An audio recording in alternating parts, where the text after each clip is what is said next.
Just let me know if Emily has to join. Will do. All right. So we're going to call to order. Corey, can we do roll call, please? Sure. Ken Wooster, Here. Joyce Gifford, Here. Tim Lanehart, Here. and Melissa Dio. Here. Thank you. Excellent. All right. So next order of business is public comments. We do have 4 public comments today. Just as a reminder on this, I will need you to state your name and city of residence. Each speaker is given 3 minutes to speak. Generally, we will not engage in discussion when you're making comments. So we'll go forward with public comments. I'm just going to go with the order that I have them in here. Can we go first with, well, I guess for everyone I come first, but Brian Schmidt. Please step up to the microphone and then state your name and city of residence. I'm Brian Schmidt, and I'm in Oregon City. Okay, you have 3 minutes. Please go ahead. Oh, I'm just here just to learn more about everything that's been going on with the Payson Farms thing. I've known very little about it, so I'm just mainly here for knowledge. I wasn't sure if I had anything to say just yet. Oh, okay. No worries. So, yeah, All right. that's all I have at the moment. Thank you, Brian. All right, next public comment, Joshua Bell. If you could come up, state your name and city of residence, please.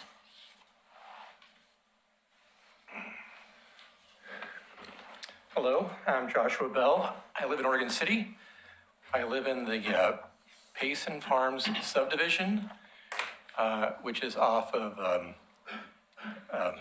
it's near the urban growth boundary. And I want to talk about, we'd like to donate our parks to the city. I'm sorry, I live off Central Point, my neighborhood's off Central Point near the urban growth boundary. So our neighborhood is 40 homes. We have 2 parks that belong to our neighborhood. They're maintained by the HOA, the 40 homeowners. Originally, when our neighborhood was developed, we were kind of set apart from some other neighborhoods. But more recently, there's been development right next to us with new homes, and we've got people in these adjoining neighborhoods wanting to use our parks. We do have signs in our parks sitting at their private parks and offering use permits for $40 per year for non-HOA members or non-residents of our neighborhood to use our parks. But it's become difficult because, of course, people want to use the park. They see it as a public park. It's kind of difficult to exclude people. I've tried to talk to people who aren't part of our neighborhood and part of our HOA to explain that to them, and they get upset. They say, well, what is the harm in it? I try to explain, well, you know, the 40 people that live in our neighborhood that pay the HOA dues, it's about $500 a year to maintain those parks. And so we'd like to gift it to the city and really make it a public park, make it available for everyone. I know there's a lot of kids that play in the park that don't live in our neighborhood, live in adjoining neighborhoods.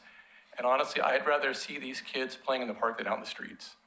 The homes in our area, most of the homes were built in the last 25 years or so, and they're higher density with small yards, so there really aren't places for these kids to play. I do know I was talking to a neighbor, and she mentioned there might be a concern with the city about taking our parks as a gift and making them public parks. That what if other neighborhoods want to do the same thing? But I would just suggest that maybe you have to take that on a case-by-case basis. It may be that some property just isn't appropriate to be used as a public park. The parks that we have in our neighborhood, they're established parks. They have picnic tables, play structures, irrigation system, and mature landscaping. And it's also in a quiet residential area.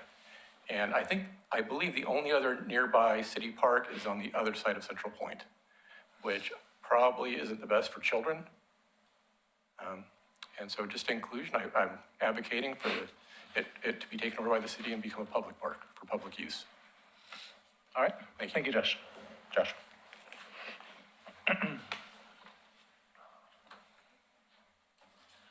All right, for our next public comment, we would ask up Leanne Giles.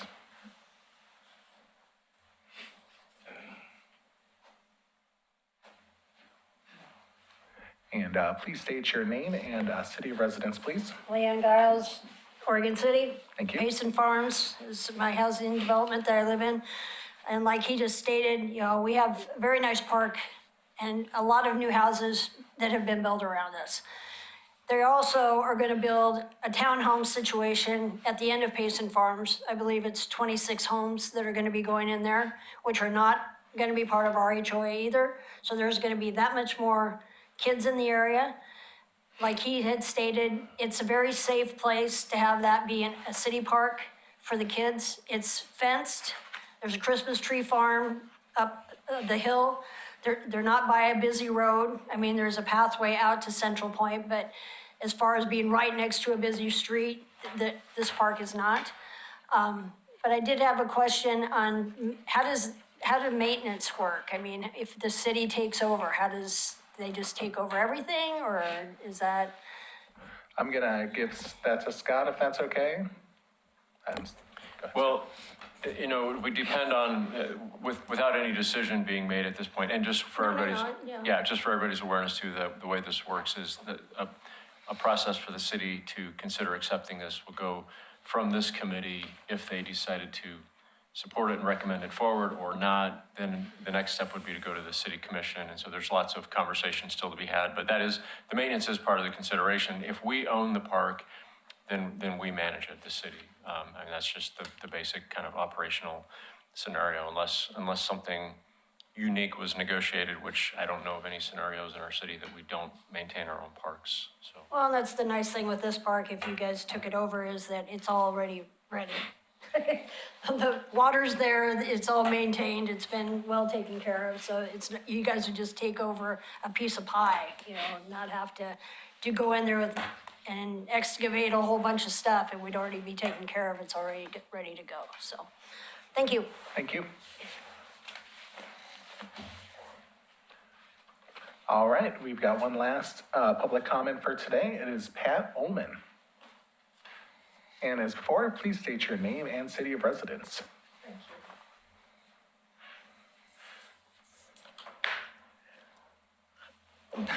My name is Pat Ullman. I live in Payson Farms in Oregon City, right on Payson Lane.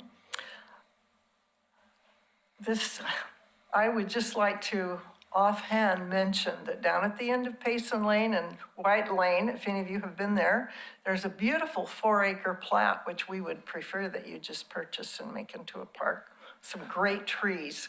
However, it is in development, but just have to say that it's a great piece of property, and we just feel like we're just very, very quiet, and we hate to see more development, but it's happening.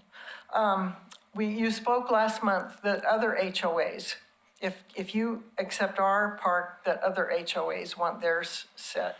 And I don't know what your qualifications would be, if you have accepted any before, or can I ask that question? What would be the qualifications? I don't think that we have a qualification process on this. It's just something we review on a case-to-case basis, just based off the requests that come in. And all that this committee does is make a recommendation to the city council or to the city commission on that. Right. But that would kind of, I would hate for us to be turned down because of whatever qualifications. Our park our association is 23 years old, exactly. And so our park is well developed. We do have power lines that go across. And so we are forced into maintaining that as a park for all of our property values. I made an unofficial count tonight, drove around and counted just how many homes are using our park. So everything on our side of Central Point and down to the Hazel Grove, not including Hazel Grove, I counted 262 homes. And the townhomes that are coming in, there would be 29 homes, they're duplexes. So that brings us right up to almost 300 homes that would be using this park. We actually didn't think that there was the possibility that the city even wanted it. And somehow it came up unofficially that the city might be interested in it. And we are more than willing, would be very happy to donate our park. However, you go through your process, and we would have to go through our process too and have a 75% approval rating. But we would, I think we'd be really happy for the big fat cut in dues. We do have the one, if you haven't been out there to look at it, let me just mention, and I wrote the proposal letter myself and indicated on it that the one big power line tower is in its own fenced area. And within the last year, Dish Network has contracted and made arrangements with the city and with us to have their equipment up the top of the tower. And so they pay us $400 a month in rent. And we would like to be able to keep that, but then again, we have to pay half of that in taxes.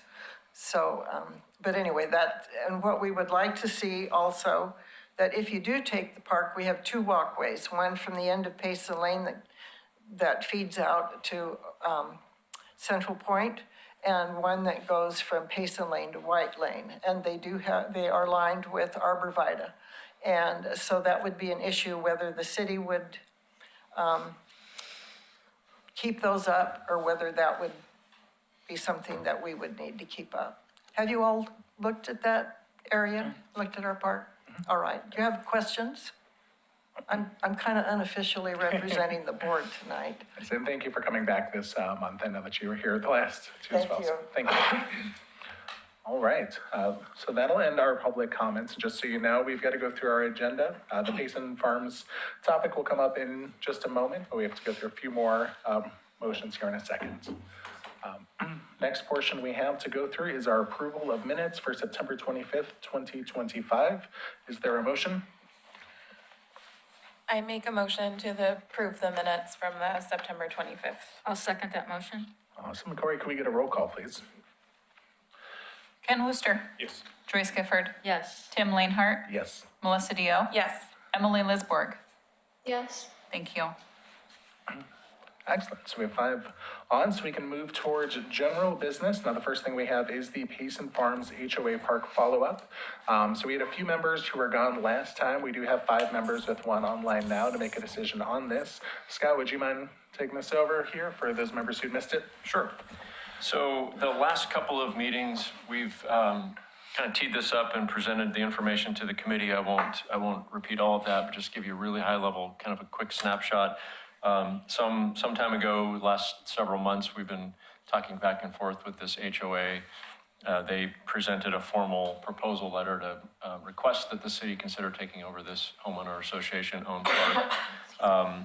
We put that on the agenda a couple of meetings ago, and then at the last meeting, we got a little bit more in depth with this. We presented to you, and this is in your agenda packet for review, essentially a management letter from staff presenting what we'd be looking at in terms of the maintenance costs. That was one of the questions that one of the speakers asked a little bit ago.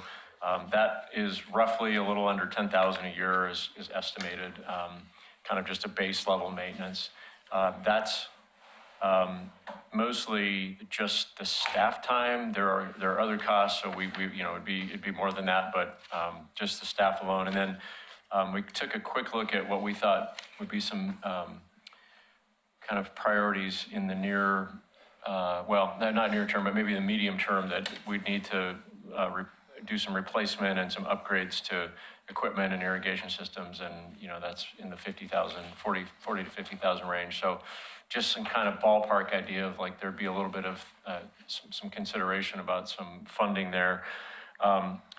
So more importantly, the latter part of that memo describes some of the considerations based on what are our needs and how does this potential park fit into that. And so I want to address that just briefly again for your understanding. those issues are as follows. This property is, in total, is about 1.7 acres, and that would designate this as what we call a pocket park. We have in our Parks and Rec master plan with our inventory and the defined need, that type of park, that's basically the smallest park that we would have. That's even smaller than a neighborhood park. We are beyond the need of pocket parks across the city as of now. So then the question is, would this potentially meet the need of a neighborhood park? Well, our minimum standard for a neighborhood park typically is 3 acres. That's the smallest size of neighborhood park. We do know that this area that Payson Farms neighborhood is in is one of those identified areas for additional parkland. It's not the exact neighborhood, but it falls within this kind of bigger, we've got these big circles around areas that we think we need property. We don't identify specific properties in a master plan because that doesn't help us with negotiating to acquire properties if we're going to try to purchase something. But generally it's in the area where we've said, yes, we do need more parkland. What we really need is something more in the neighborhood of neighborhood park sizes. And so, this would be a diversion from that. We would be accepting something that doesn't meet the needs that are currently defined in our master plan. That doesn't mean that this property doesn't have community value. It does. It gets used. I have said this before at other meetings. This is a well cared for homeowners association park. That is not necessarily the norm. Sometimes they're not cared for as well as this one is. So I do commend the neighborhood. They've created a nice HOA-owned park, and it is well cared for. And I've seen it myself. I've been by there a number of times. I used to live not far from there and would walk there frequently in the evenings and saw it being well utilized. So I agree with those comments. I'm sure the use goes well beyond the HOA, and that is something that's challenging about these HOA parks is they're required as part of a planning process. They get built by the developer. They get turned over to the future people that own the houses and that are the HOA, and then they get to care for those into perpetuity. And sometimes that's good, and sometimes it creates challenges. In this case, I think there is a challenge of seeing that, that gets well used probably well beyond the direct HOA. There's adjoining neighborhoods that have just grown around that people can easily walk to it. So I fully acknowledge all that. Again, our challenge is, what is our level of service that we're looking for in this area? Does this meet that level of service? And just by the kind of black and white definition of what's in our master plan and what that guides us to is, this does not really meet that standard. That doesn't mean that we can't consider something, but it just, the basic consideration is it unfortunately doesn't meet that standard. If there was an adjoining property that we might be able to look at acquiring to add on to it, perhaps that would help the case a little bit. So that's kind of that information. We put that in your report. The other couple things I want to address from some of the comments for the committee's awareness and the question about whether other HOA neighborhood or other HOA-owned parks in Oregon City have been given to the city or accepted by the city. To my awareness, no. And I think there's some other HOAs that have requested over time to offer their park to the city, and the city has declined that. So that's some information. There's no particular policy that says this is exactly how we accept a donation or not. It's kind of an open-ended process. PRAC is part of that consideration to make a recommendation to help guide staff and eventually to guide the commission. What really guides us more than anything is our Parks Master Plan, and that's why it's kind of we've summarized some of the where that relates to that piece. The other thought I wanted to offer to the committee for maybe thinking about this is, I don't think there's anything I don't know that there's anything that's particularly timely about this offer from the HOA. In other words, I think they would just prefer that the city take this over, but there's not like a hard deadline that I'm aware of. I don't mean to speak for the HOA. So I've had some thoughts, and I wanted to present this idea to the committee for consideration because I don't want to dismiss the value of this park that is used by our community. It does serve some of the need of the city of Oregon City for park needs. And so not to dismiss that. What could be a consideration is you could just sort of pause this conversation for now and not take any particular action. You can do as you wish, whatever you would like to recommend, but this is just an idea that I'm offering the committee. What we haven't really had a chance to do yet is explore what parklands might be available for future acquisition and development in that part of our city that, as I said, our recently adopted master plan does give us some guidance that this part of the city does need additional parkland, and what that looks like exactly and how that's going to come to be is still to be determined. We just finalized the adoption of the master plan this summer.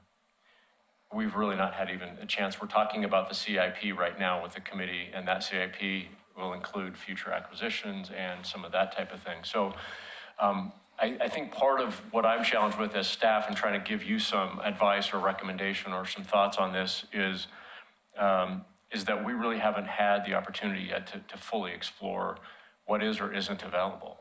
And I'm not sure what that's going to look like. So as a potential option for you, you could hold on this conversation for the time being, if that was, acceptable by the HOA, if they would consider this in the future, or if it's it's now or never kind of thing. I haven't heard that, but I don't speak for them. And allow us to do some of that process that we haven't had a chance to do, and then we could come back at some future point and say, we're not really going to find anything that meets our needs that's going to be better than this.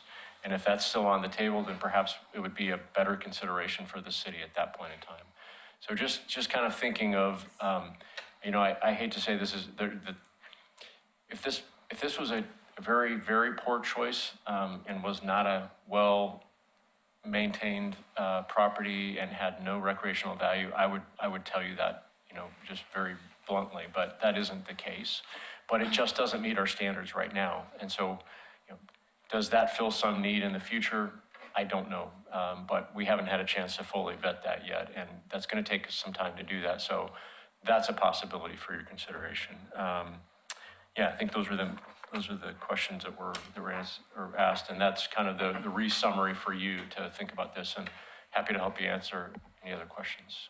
Thank you, Scott. All right, let's open it up to discussion for the committee. Ken, you had your hand raised. So I have maybe a couple questions. The first one would be whether or not, you said that the property came through the land use process. And I'm curious as to whether or not the developer received some sort of a density bonus to incorporate the park. So a lot of times when parks are created like that, they're because the city probably wouldn't, or code wouldn't allow any other type of development on that property. And I don't know if that was the case in this or not. Do you know that? Yeah, that is a great question, Ken, and I know that is the case in a lot of these types of things, and I don't know, but I think that is very much a possibility, and I would need to do a little more research on that. Okay. What maybe the other part of the answer to that is then, if that was the case, can that be unwound through, the city taking this over? Right, I would think it would have to be unwound. Yeah, so okay. Don't know that yet. We haven't gotten that, kind of just working our way through, and then would spend some additional time on that if that was something that the committee was interested in pursuing. I've got a couple more, but I'll wait. No, Ken, please go ahead. Just keep going. We'll open it up to others after. So since we are trying to put together, the needs of the area and using the master plan, we don't know for sure whether or not we're going to be able to fulfill that. So appreciated your comment about maybe just tabling it to wait and see.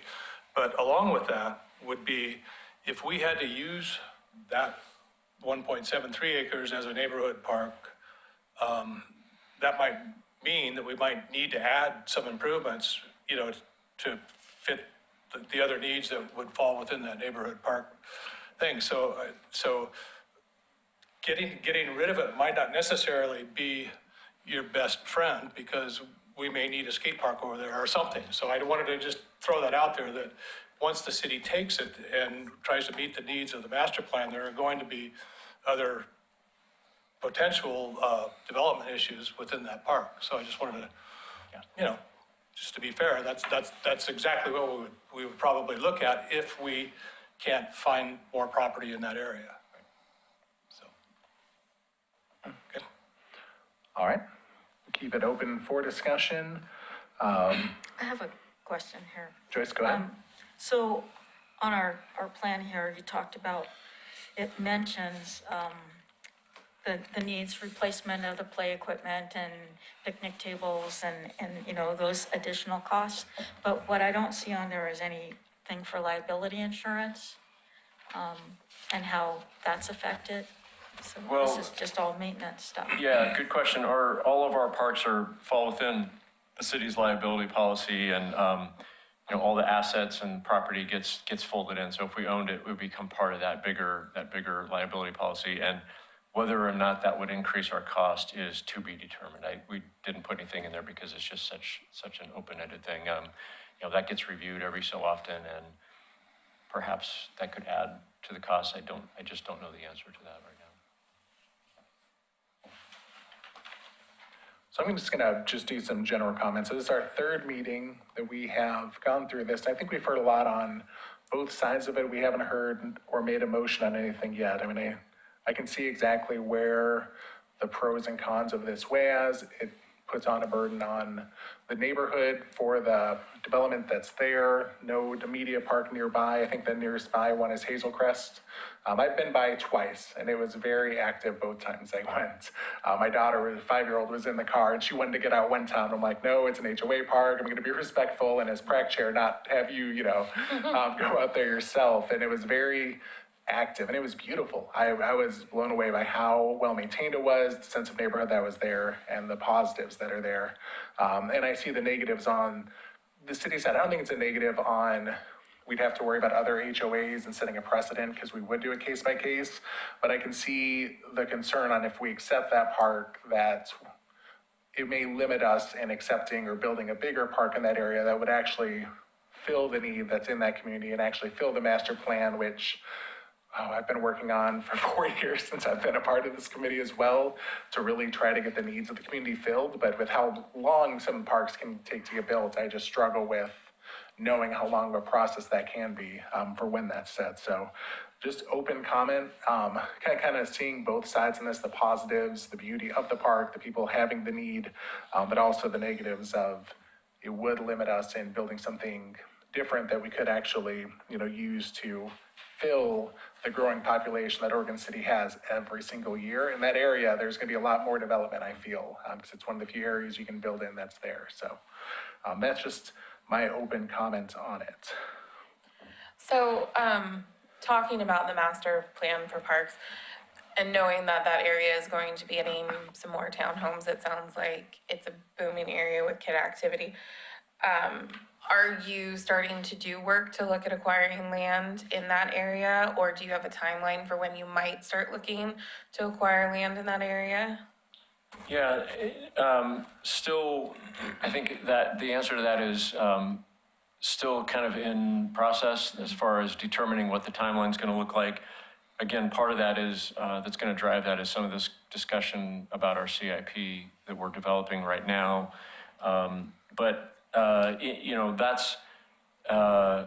That's the kind of the beauty of the master plan, is it says these are the things we need to try to go do, and then we get to identify what the priorities are within that. And so we're still working on how high up on the list is this area is, fulfilling that need for property. How high on the list does that sit? That's where we're still trying to kind of sort some of that out. One thing we do try to be cognizant of is, as an area is growing and more housing is added, we potentially will have opportunistic properties kind of come to our attention. Like here's a lot, like it was kind of part of a conversation in the comments tonight was, hey, there's this lot. I think it's already past where we would be able to acquire that. But for an example, if something like that comes onto our radar, even if it's not quite as high on that priority list, but it's like, here's an opportunity and it's going to go away, we might pursue that a little more quickly. We do have our SDC funds available, and we're kind of presenting that we've got these funds available to acquire future properties. So we're relatively early in this process of just having adopted this new master plan that guides where we should be looking, trying to get kind of that priority list going, and then we'll start kind of working our way down. And I'm not sure exactly where this part of the city's need fits within that just yet, but we're kind of trying to sort that out. That was a very kind of long answer to say I'm not sure, but there's a little more to it than just I'm not sure. So I just wanted to give you context. I think that's a great question, so thanks. And then also, I've heard now a couple times about the concern that this conversation about this specific HOA park might then draw attention from other neighborhoods that also have HOA parks, and would they then want to bring their lands forward to the Parks Department to offer them up, which is a lovely concept. But it sounds like there is actually no process in place for how we may actually acquire that land, or how we may determine if that fits into the criteria that we're looking for expanding the park's master plan, or meeting the needs of the community. And that also might be work that we need to do in the interim. So we may need to just table this, unfortunately, for a while, so we can figure out, as you spoke earlier, about what qualifications this park or another park might meet before we can make that determination. Because it might not just be about what we personally think. It might be, if there are 10 HOA parks in Oregon City, we could not acquire them all. I mean, financially, I don't think we could afford that at any one time. And I would hate to turn down one or two and take on one or two. So I think maybe that is some work that we can all also look into, as well as how we go about structuring this type of thing, because that is a large financial burden for your HOA. I mean, $10,000 a year for maintenance, that's a lot. Especially when you see other people coming in and using something that you're taking care of, right? So that's something to consider. I don't know, it's been a while since I've looked at the budget. Is it something that we've ever considered doing any kind of like financial subsidy or anything that we could potentially assist HOAs or something? I don't know. There might be other questions that we could ask that we might need to table for a while, this conversation about acquiring a plot of land or a park. So those are, I would like to just comment that those are all, I think, good points for us to think about. We don't have a policy or a specific process that drives these types of discussions or decisions. Any kind of property acquisition, when we go out to seek new property for parks, and we don't do this a lot. Yeah. Right? So it's a once in a while thing, and we're probably going to enter into this phase where we're looking at some, additional property or opportunities that have come to the city over time, where the city has either accepted or declined, properties to either that have been donated or that we purchased, whatever the case may be. Yeah, it literally is case by case, but what might be a consideration in the future, and we've got a lot in front of us right now, but a potential future consideration is developing a policy with PRAC around this kind of decision-making process, right? So maybe some steps. So I think it's a good thought. And just to also respond to the thought about, have we provided any type of cost subsidy to anyone, or any entity like an HOA? I don't think we ever have, not that I know of. That would be, I think, an unusual thing for us to do. Yeah. The challenge with that is adding anything that's, anything that we take on new, we're gonna have to take care of it. Then it becomes our responsibility fully to take care of that. And the cost of that is in perpetuity. That draws away from our other maintenance responsibilities or future needs that we might have. So, somebody made the comment, I think very appropriately so, that if we were to accept this property, then that would probably kind of draw down from whatever else we might be able to either purchase or take care of in the future. So we just have to think about a lot of those kind of things. So, but yes. Can't read what your note says. Do you want, is it? That's the urban growth boundary. Yeah. So there's no possibility of expanding. Yeah, they're up against the south end of the city, and yeah. But that changes every 5 years, or can change fairly regularly. Okay. Any final comments, discussions? Ken, Just go one. ahead. And correct me if I'm off track here, but, I noticed that a lot of times, like, when you take youth sports, for example, and their needs, and, they always want more fields and more fields and more fields, but I've kind of always seen that it's usually the practice fields, and just a flat piece of grass can actually accommodate a pretty huge need. But, again, if the city takes over a small park like that, that's the kind of things that would more than likely happen on that, so your beautiful turf might not be, so then it's up to the city then to go back and reseed, so those costs are probably even maybe a little light when you really think about compare the needs of the community to what would actually fit on that piece of property. So, again, just, I think, like I say, any small, square, flat piece of ground, kids are gonna use and go play on, so. Yeah, I agree, and I think, it is important to consider that, if a park, whatever, if the city takes on an existing or builds a new park, that's under the city's management discretion to, see how it's utilized, and that may or may not fit with what's going on. And the cost estimate that was in that memo was just the staff time. There could be significant costs beyond that to replace and repair and do all the different things depending on the various uses. We didn't want to speculate about what all that might look like just yet, so. Okay. I had a quick question. Go ahead, Emily. Yeah, for anyone who came to do public comment, do you have an idea of, I know you had given us numbers of estimations of how many people attended the park each day, but are your maintenance costs significantly increased by having non-HOA members attend your park regularly? Just to note, the response was no on that. Okay, so there's no expected increase in costs, or your costs are kind of just flat rate regardless of whether or not people outside of the HOA are visiting that park, is that correct? The understanding is yes. Okay. I guess to me that, it's fulfilling a community need.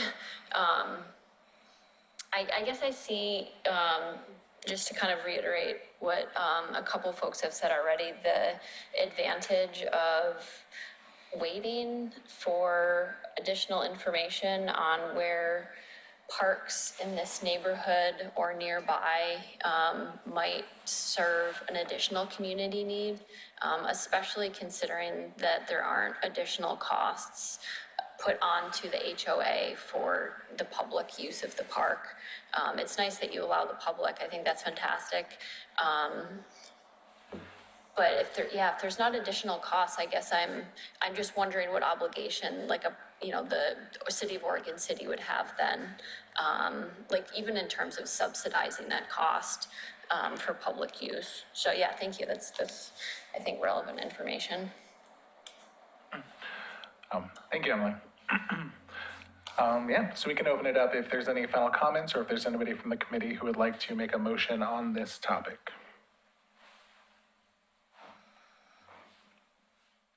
Well, I'll make one. So I would move that we kind of table this for a while till we see, get an opportunity to kind of explore what other options are available in that neighborhood, in that general area, as far as property acquisition, park development, all of that, but not lose sight of it. But I think at this point, I think it'd be premature to take that on and kind of throw away the rest of the plans that we have for that area. I second that motion. So to be clear, the motion is to currently not accept the Payson Farms HOA into the city, to table that, to give Parks and Rec City time to explore the area for land development and areas they could purchase. Yeah. Is there a specific time frame that we would like to put on this? I think we take a look at it periodically, at least once a year, just a quick, see where we're at, and if the property around gets developed, then we have to revisit it.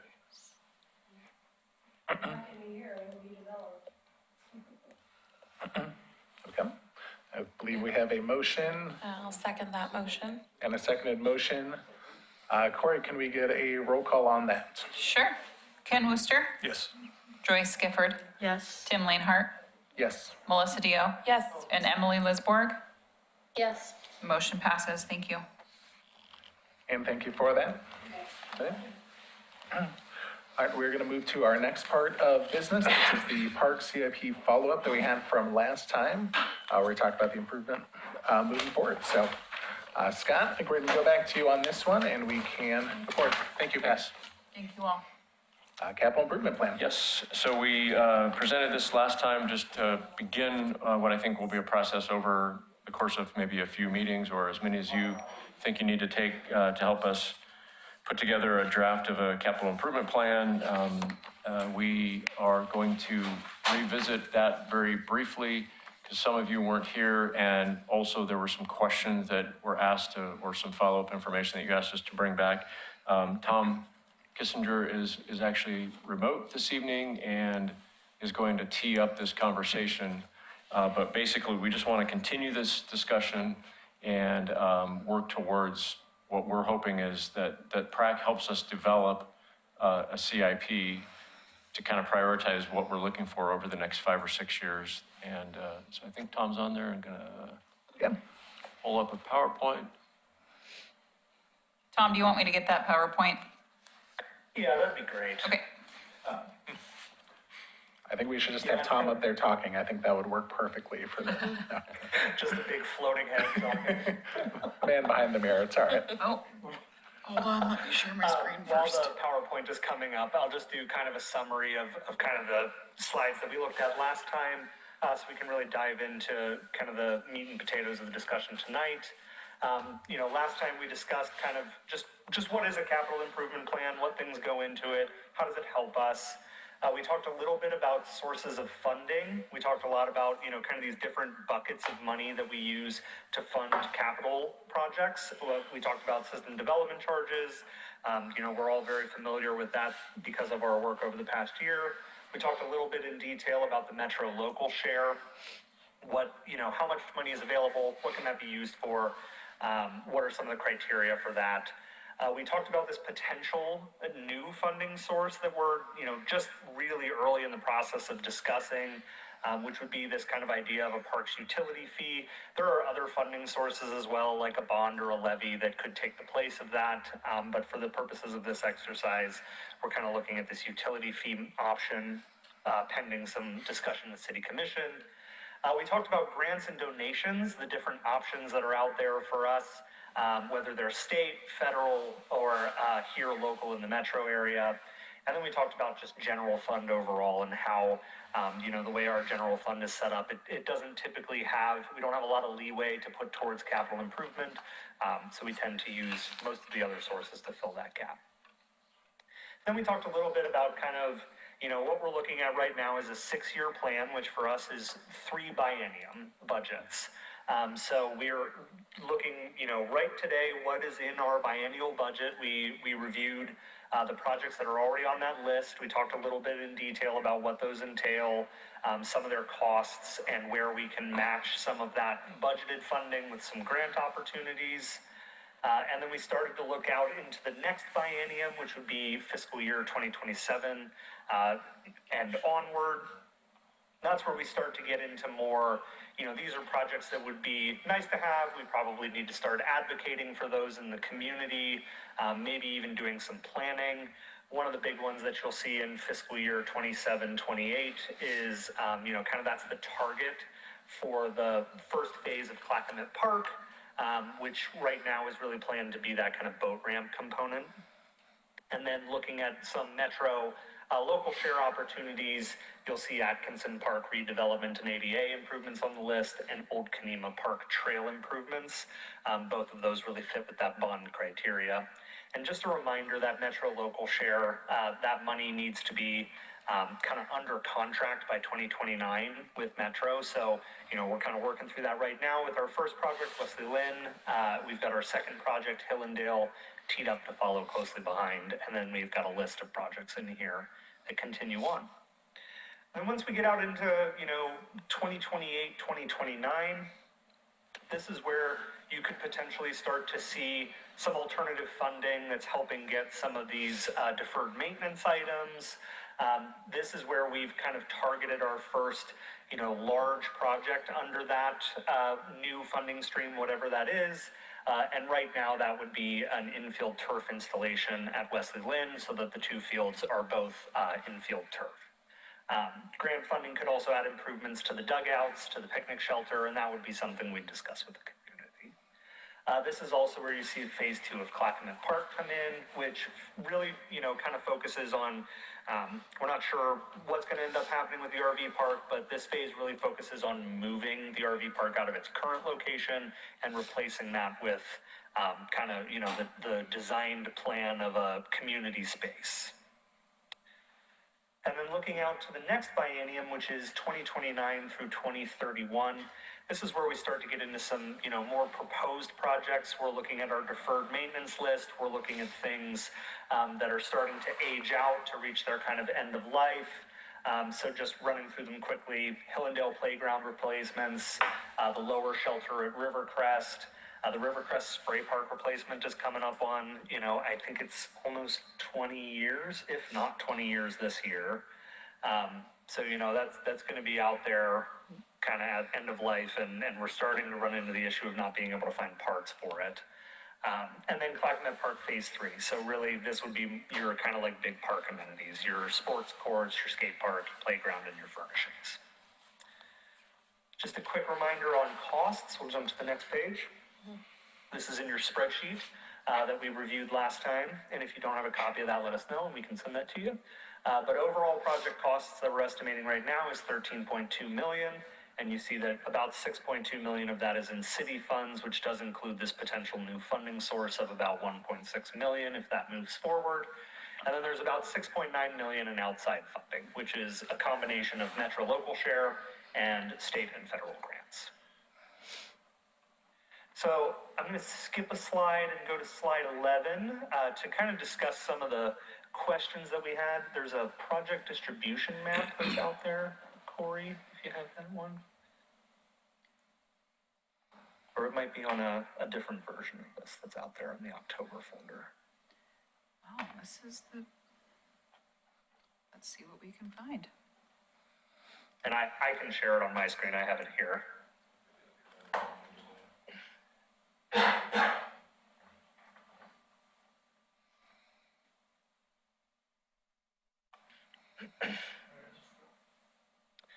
So just reviewing some of the questions while we bring up the PowerPoint, there were kind of three major questions that we heard from the group last month, and that's what we want to focus on tonight. One was to see these in a map form, kind of see what that project distribution looks like, and that's what you see on your screen here. The orange dots represent where these projects are located throughout the city. The orange stars represent projects. I will point out that some parks, specifically Wesley Lynn, Hillendale, Clackamas, and Rivercrest, include multiple projects in different years, so we didn't do multiple stars. We just did a single star. The remainder of the park projects are all one-off, so there'd be either a large capital project or a small capital project, and that would be the improvement in that park for this 6-year period. As you can see, they're pretty well distributed throughout the city boundaries. We hit all the different sections of the city except for Tyronas Woods. That's the outlier in this scenario. And really the reason for that is it's just one of our newer parks, and the main improvement that would probably happen there would be phase 2, which is just a larger project that we need to plan for. Are there any questions at this point on project distribution? I'd like to just throw out that maybe on the east of 213, looks a little sparse. That's like the Beaver Creek, between Beaver Creek and... Yeah, Yeah, sorry. that's where currently our only property out there is Tyronas Woods. And that's right down there. Yeah. Yeah, that's that little, there's like a little green box that's down there in between Beaver Creek and 213. And Tyronas Woods does have a lot of undeveloped property still within that park boundary, right? That's Yes. correct. There's actually a planned phase 2 from the master plan. Okay, thank you.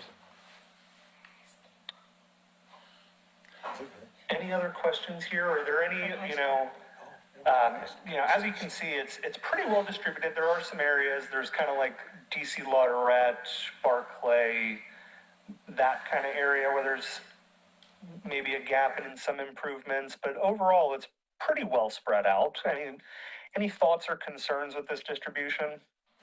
With the Parks Master Plan that we had, they had signified, and Scott kind of talked about it earlier, different areas that were just not as represented or had the park facilities available. I remember there being a full kind of a heat map on, what we kind of need in different areas. Would you say that this map represents what the master plan shows we need to do over the next 5 to 10 years? That's actually a great segue to the next slide, That's which what I'm here for. is you always set me up well. So this is the second question that we had was really about land acquisition and our strategy. So this is that same map. It shows all our existing properties in green. This is actually the map that comes out of our Parks Master Plan that talks about, this is our current and future parkland areas of interest for us. So the areas that I want to point out specifically, the different concept areas. So there's Park Place concept area, Thimble Creek concept area, and South End concept area. These are planned areas that as part of their master plan for these areas, they included a kind of like parkland dedication component. So as those areas are developed, if they are developed, there is a specific amount of parkland that has to be provided through that development. Now, how that is done, could vary. But I know, I think the Park Place concept area is currently phase one is currently being developed. There are conversations about, what parkland goes in there. Thimble Creek is one that I know has had some interest from developers in the past.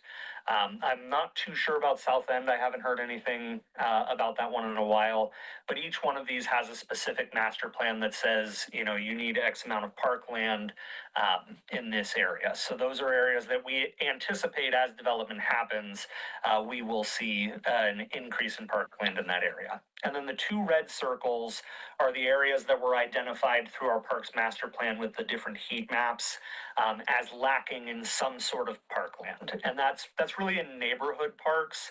It's in those, kind of 3+ acres, but smaller than I think it's 8 acres is our differentiator between a neighborhood and a community park.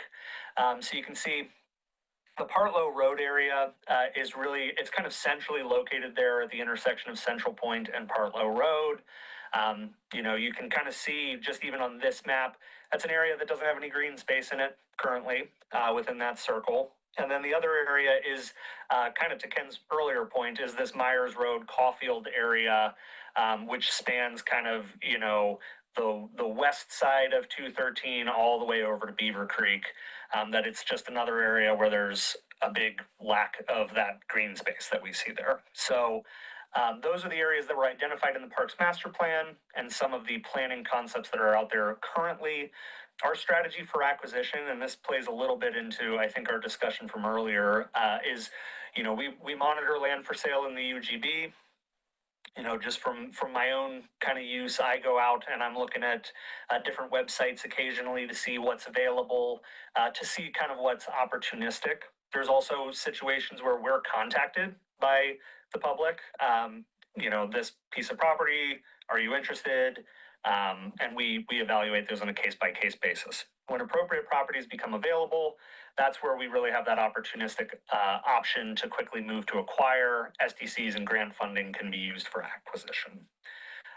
One of the things that we've been talking about here as a group over the course of the past year as we looked at the Parks Master Plan and SDCs and talking about land acquisition or some alternative real estate transactions, things like first rights of refusal on properties within these areas that maybe they're not available today, but they could be in the future. Are there options for us to go out and start to bank away land now?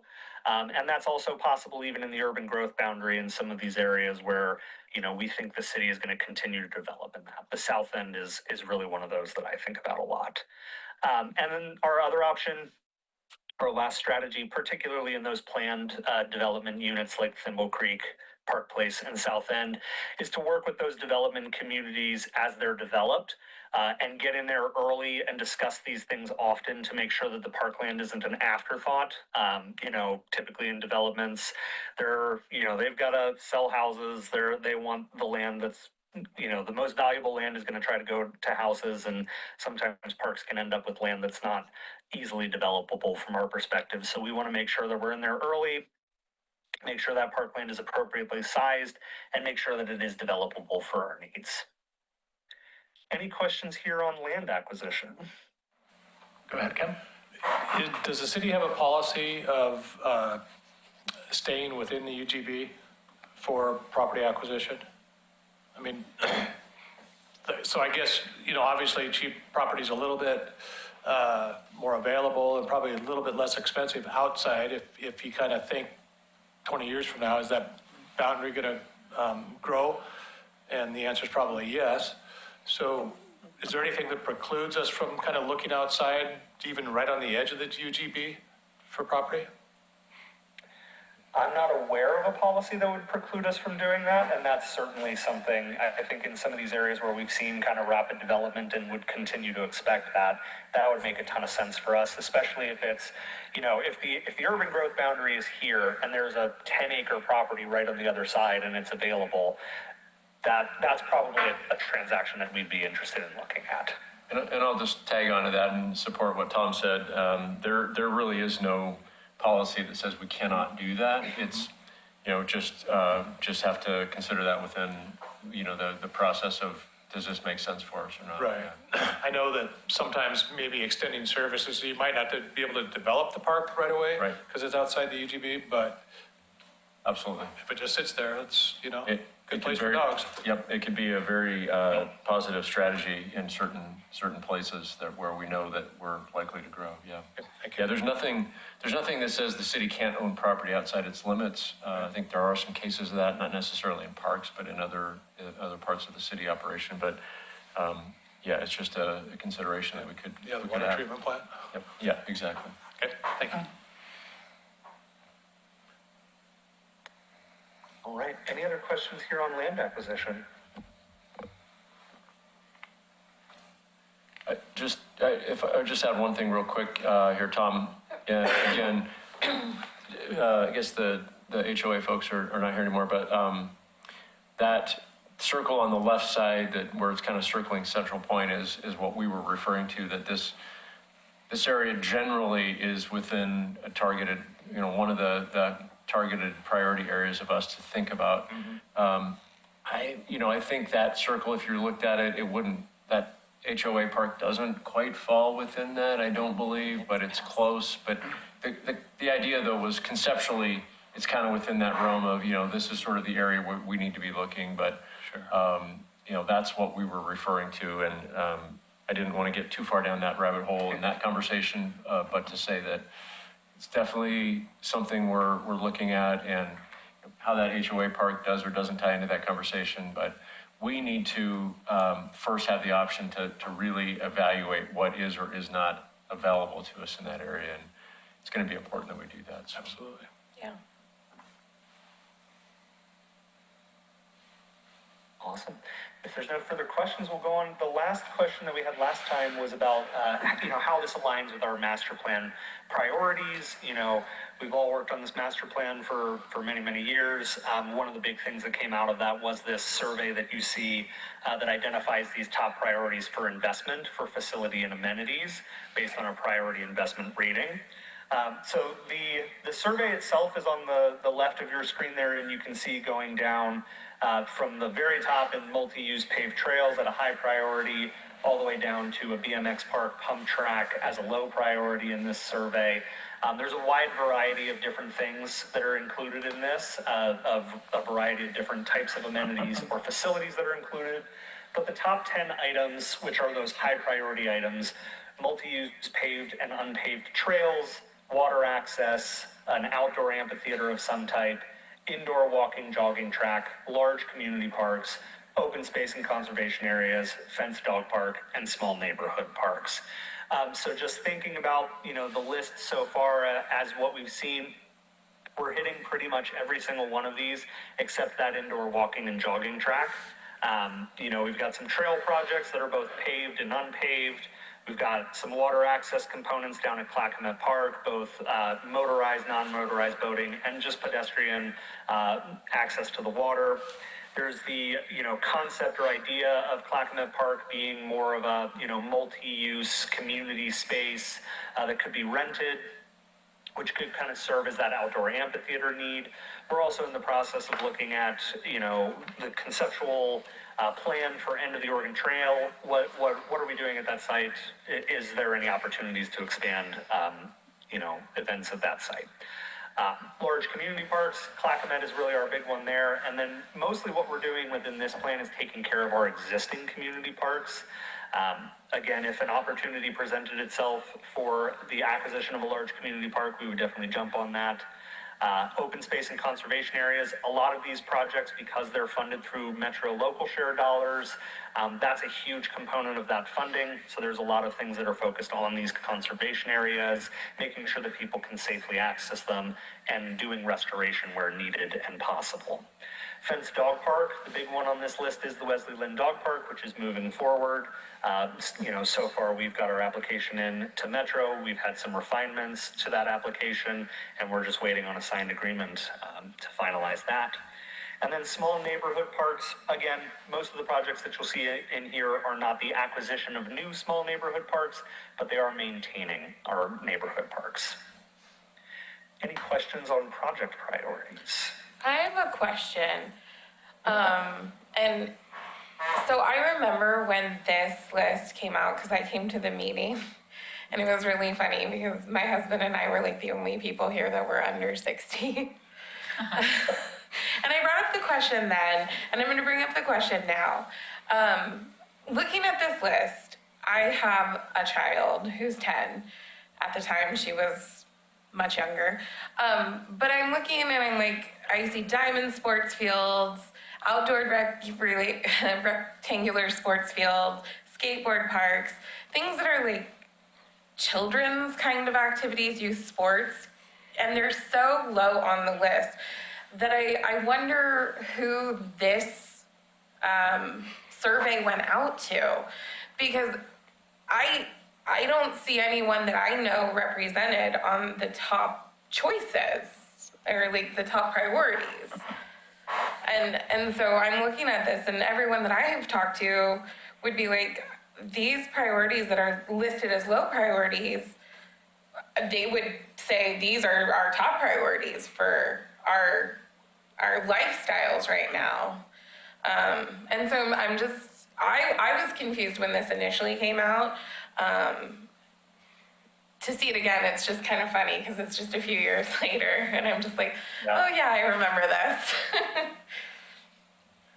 Yeah, and I'm pulling up the actual master plan itself, which does describe the methodology. And if I remember correctly, and that's what I'm looking for, is there were basically two components to how this was developed. One was the statistically valid survey, so that's where they there's a certain number of people that got a random sample of households that were surveyed for their responses. So, that's kind of randomized and anonymous.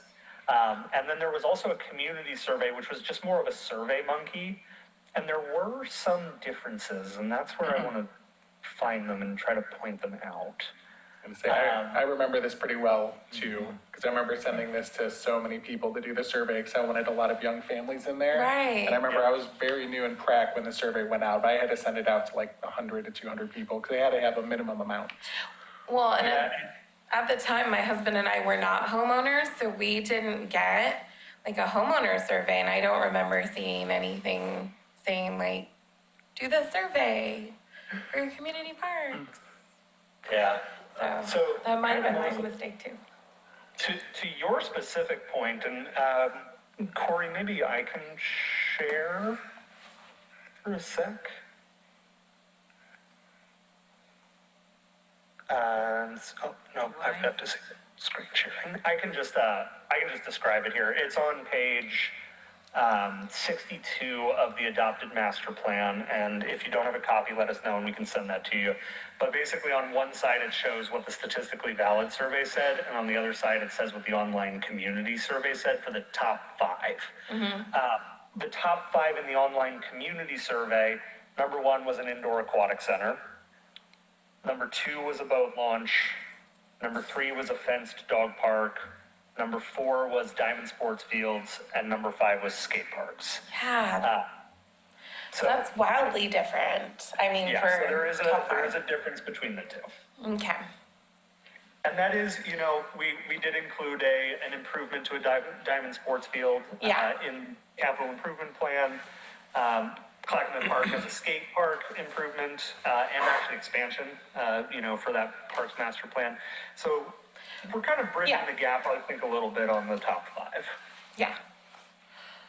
I won't start any rigmarole or anything, I promise. Oh, And then, Tom, could you correct me? I remember a lot of talk on the statistically valid. With that one, they had to have a very specific minimal number of people through various backgrounds or something of that nature, correct? I remember a full presentation on it, but it was a while ago now. yeah, that's correct. It's designed in a way to try to gather, kind of the demographics of the city so that Yeah. it shows, that it's defensible. Yeah.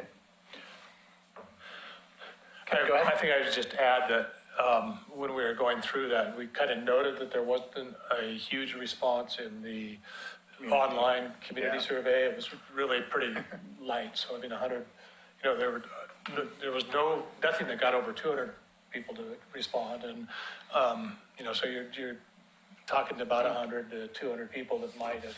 So I think, and that was one thing we all recognized when we were Yeah, I remember that. looking at the master plan. And also I think we talked about maybe doing a little bit more outreach as we start getting together. So I wouldn't count any of this as set in stone, nor would I say that, let me ask, we will probably revisit that CIP every 2 years. Because your funding sources are going to change. Like, I don't even know that, I'm not aware of any federal money that's going to be available in the next or in the near immediate future. So the Land and Water Conservation Fund, I think, is still going, but it's struggling. So a lot of that's going to change. So it'll be incumbent upon us to do a lot more outreach when we start getting into some of those bigger projects and needs, I think. Yeah, if I may, I would, Ken, you read my mind because I wanted to make a couple of comments for the committee to think about. And so one of those is exactly what you just said, Ken, that it's a good reminder that once we finalize a CIP, it's a living document. It needs to be constantly refreshed and updated. And what our intention would be as staff is to continually bring that back to PRAC for your feedback and help us develop that. And so, it's really, because we're on a biennium budget, we would come back every 2 years or so to refresh that. We know we have certainty what our budget says for these 2 years of our adopted budget. Then beyond that, it's always speculative. So that's a very good point. And so we'll constantly be refreshing and it just rolls and, we add on the next 2 years after that. The reason that we're looking at a 6-year plan is because that is 3 biennium budgets. And typically CIP is a 5-year plan, but we wanted to do it based on our budgeting. The other part is the funding sources are always going to be, best estimates on what we think is coming on the sources of funds that we know we have, like SDCs. That's in terms of development and acquisition. That's our most concrete fund. We could do a pretty good job of speculating for a few years, but then it just depends on the development and how much revenue comes in. Grants are always speculative. We have a pretty good idea of what, our track record is and what funds are available. Some other sources that are a little more solidified, like our local share funds, we know we're going to get this much within this time period. The other part of that I want to remind everybody about is this parks fee that is just a kind of an idea at this point. The commission did have some conversation around this in their goal setting for the current biennial goals. What they basically asked us to do is to review possibilities for new funding sources to help parks with current needs, future needs, you know, deferred maintenance. We know based on our Parks Master Plan, we've got somewhere between $5 and $6 million worth of deferred maintenance, which is replacing old things in existing facilities. We've got some of those, you know, tagged onto this CIP list already, but that's just speculation. The commission hasn't yet begun the process of figuring out if that's a possibility. There is going to be a work session coming up soon where we'll start to introduce that idea, and then we'll get feedback and see where they want to go, and we'll keep this board, this committee informed about that. So yeah, all this is it's just going to continue to evolve. We know for sure the next couple of years, or now, you know, a year and 7 months or whatever, however many months we are into this current biennium, but beyond that, we're doing our best guessing. The other part of this that I wanted to mention is, and again, it's in your packets this evening, and if you wanted to see it on the screen, we could pull it up. There's the draft CIP list, which is a spreadsheet that we presented to you last time, and it's in your packet right now. Tom mentioned that. That's basically just kind of spelled out. What's that? Oh, it's on the linked, it's in the linked version. Yes. Yeah, that's what the linked version of your agenda. The online version of your agenda has that in it. And the reason I mention that is, so we've talked about the development or the project list, and then we're also talking about land acquisition. And the land acquisition is not folded into the CIP list, because I think what we're doing is we're focusing more on actual projects on the CIP. But it's worth noting that the recommended strategy for land acquisition for future needs is also a consideration of where we can spend our money. So if we were to have an opportunity to purchase something, we would need to go through the process of, you know, where that kind of fits within our priorities and how we want to pursue that, with the understanding that would sort of draw against future needs for this development list or the project list, right? So all the funding sources are going to be kind of pooled. And so as we go through those processes, we'll continue to, you know, bring that back and consider that. And so if we were to go out and spend a good chunk of money on buying some future property that we need, or a piece of property currently that we need for future development, that's going to affect our projects for the next several years. So just this all ties together. We didn't put the acquisitions necessarily in the CIP just because they're not development, but they all connect, and the funding sources are all tied together. So I wanted to make sure that was a clear point. And so I think Tom, did you have anything else? No, the only other thing I'll add, just to kind of build on that, is, you know, kind of as Scott's talking about land acquisition, it's also true for projects. There are opportunistic projects that will appear that make sense to do now, you know. Those things will change. They'll change our strategy. They'll change our funding sources. So kind of to Ken's point, that's why we'll talk about this. Once it's developed, this will be kind of a regular conversation that we'll talk about. The linked agenda. Just put it on the screen real quick. So we're gonna just pop that CIP list up just visually for you here one more time. What we're looking for from the committee is your feedback on, you know, are we missing the mark on anything? Are there things we need to be thinking about that we haven't added to this list, or, you know, do we need to move around priorities? The current biennium is pretty well set because we took those projects to the budget committee and the commission, and I think we worked some of that through the committee, hopefully. But beyond the current biennium is where we can move things around a little bit more freely. So, you know, what we're really looking for is, and you may be able to arrive at some recommendation tonight, or it may take you more than this evening, and that's certainly fine with us, is just, do we need to move some things around? Do we need to think of things differently? And then ultimately, we would love to have basically a recommendation or some support of whatever the CIP list ends up looking like. And again, that isn't, we weren't necessarily expecting that you were going to land on a recommendation tonight. We think this is a process probably over more than a couple of meetings here, but whatever the preference of the committee is fine with us, and we'll continue to bring back follow-up information as you want to kind of, you know, take a deeper dive on anything. So, great. Let's open it up for conversation with the committee. I'm just going to start with some of my thoughts on this. And this kind of goes back to the survey results that were on there. You know, I do see the dog park. I know that is, what is the goal for that, Tom or Scott? I know that, I think it was winter or spring we're hoping to have that completed, or what is the goal for that? More like summer, right? Yeah, next summer. Early summer is coming, 2026. Thank you. So I just like that there's a mix. I know the dog park has been something that a lot of people, an actual fenced-in bigger dog park. I know that was recently done.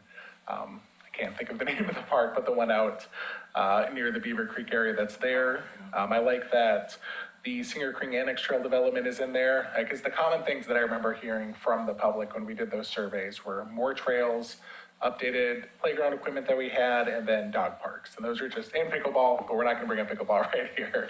It wasn't the survey that was there. So at least, you know, we have those in these first three. I'm really happy to see Chapin Park playground expansion in there a little bit earlier on. I think just getting an updated, you know, playground somewhere in the city would be big, and that park is used so frequently and that park's so broken down.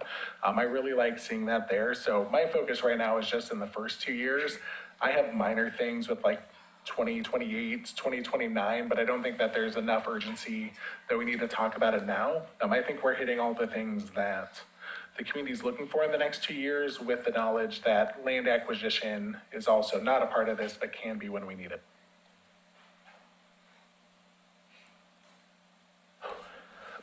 I agree. Especially like with the Hillendale restroom replacement. I'm glad that's a high priority in the first 2 years. Chapin, I mean, kids are always there, so that's good that that's up there. The Wesley Lynn Dog Park, I know a lot of people use that park, so, yeah. And I think there's a good mix Start. of preventive maintenance that's in there, and then also giving communities something new that they can use and something new that their, you know, kids, families, everyone can enjoy. And I think when I look at every, you know, year of the biennium here, that's in there. So I think it's a good balance of that. And easily spread out from the recent park or work that we've done over the last 4 to 5 years.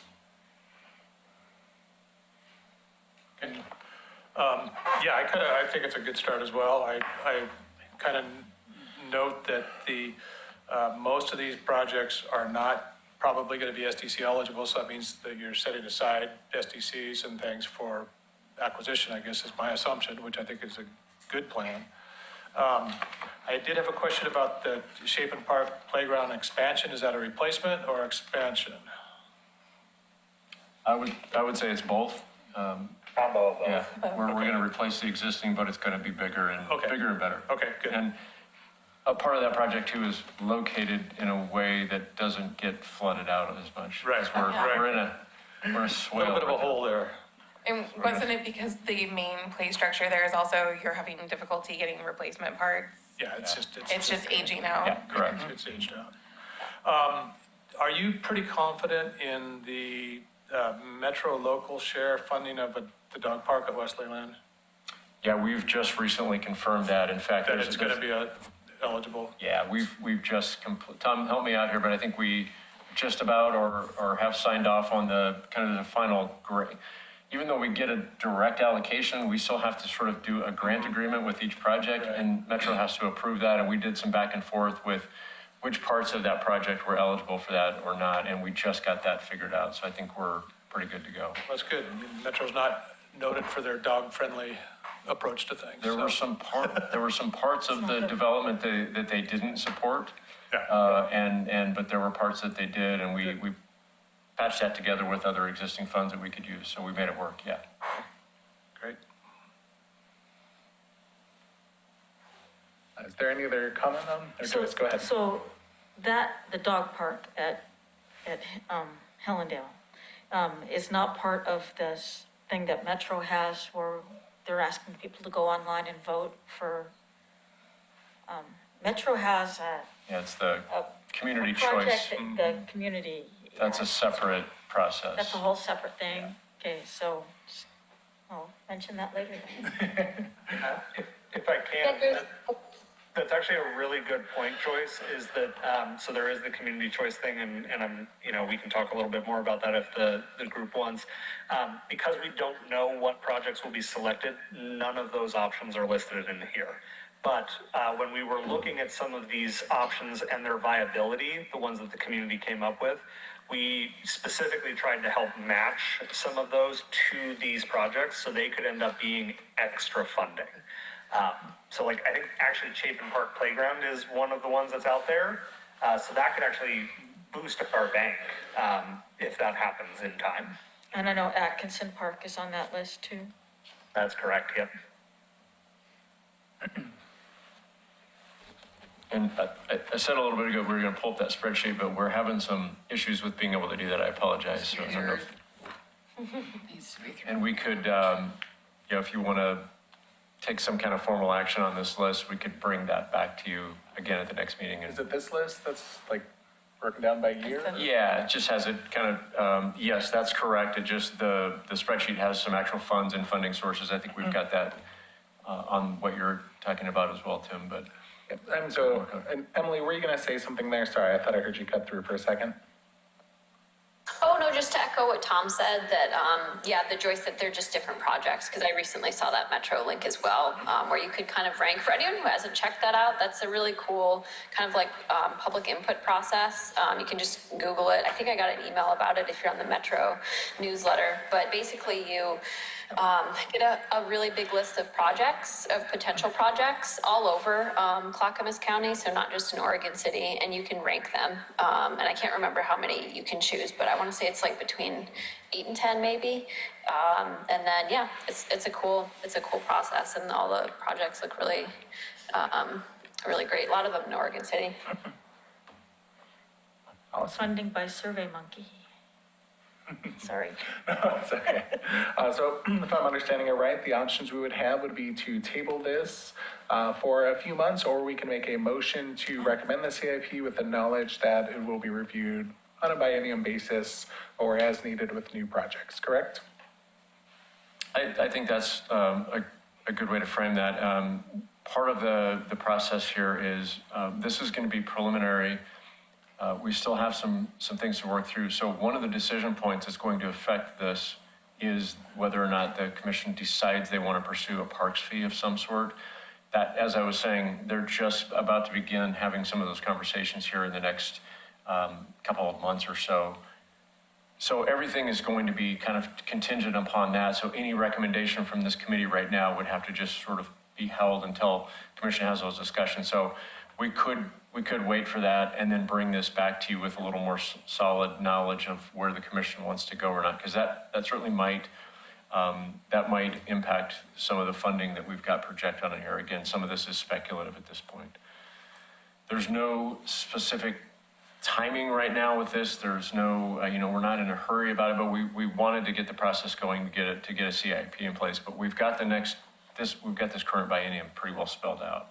So what we're really doing is planning for how we budget the next bienniums after the current one. So we've got time, is what I'm saying.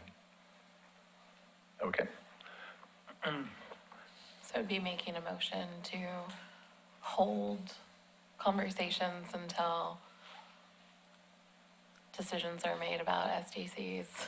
I think that would be one of the options that there, not the STCs, but the motion to hold conversation until we find if the utility fee will be approved by the city commission or not. Okay. Or you could do a motion to approve to, Pending. we can recommend to go along with the CIP that's been presented to us pending the CI. I'm going to mix up my words, by the park utility fee Okay. by the biennium. So I would leave it to the committee, because I cannot do a motion. It would be up Yeah. to the committee members to provide a motion.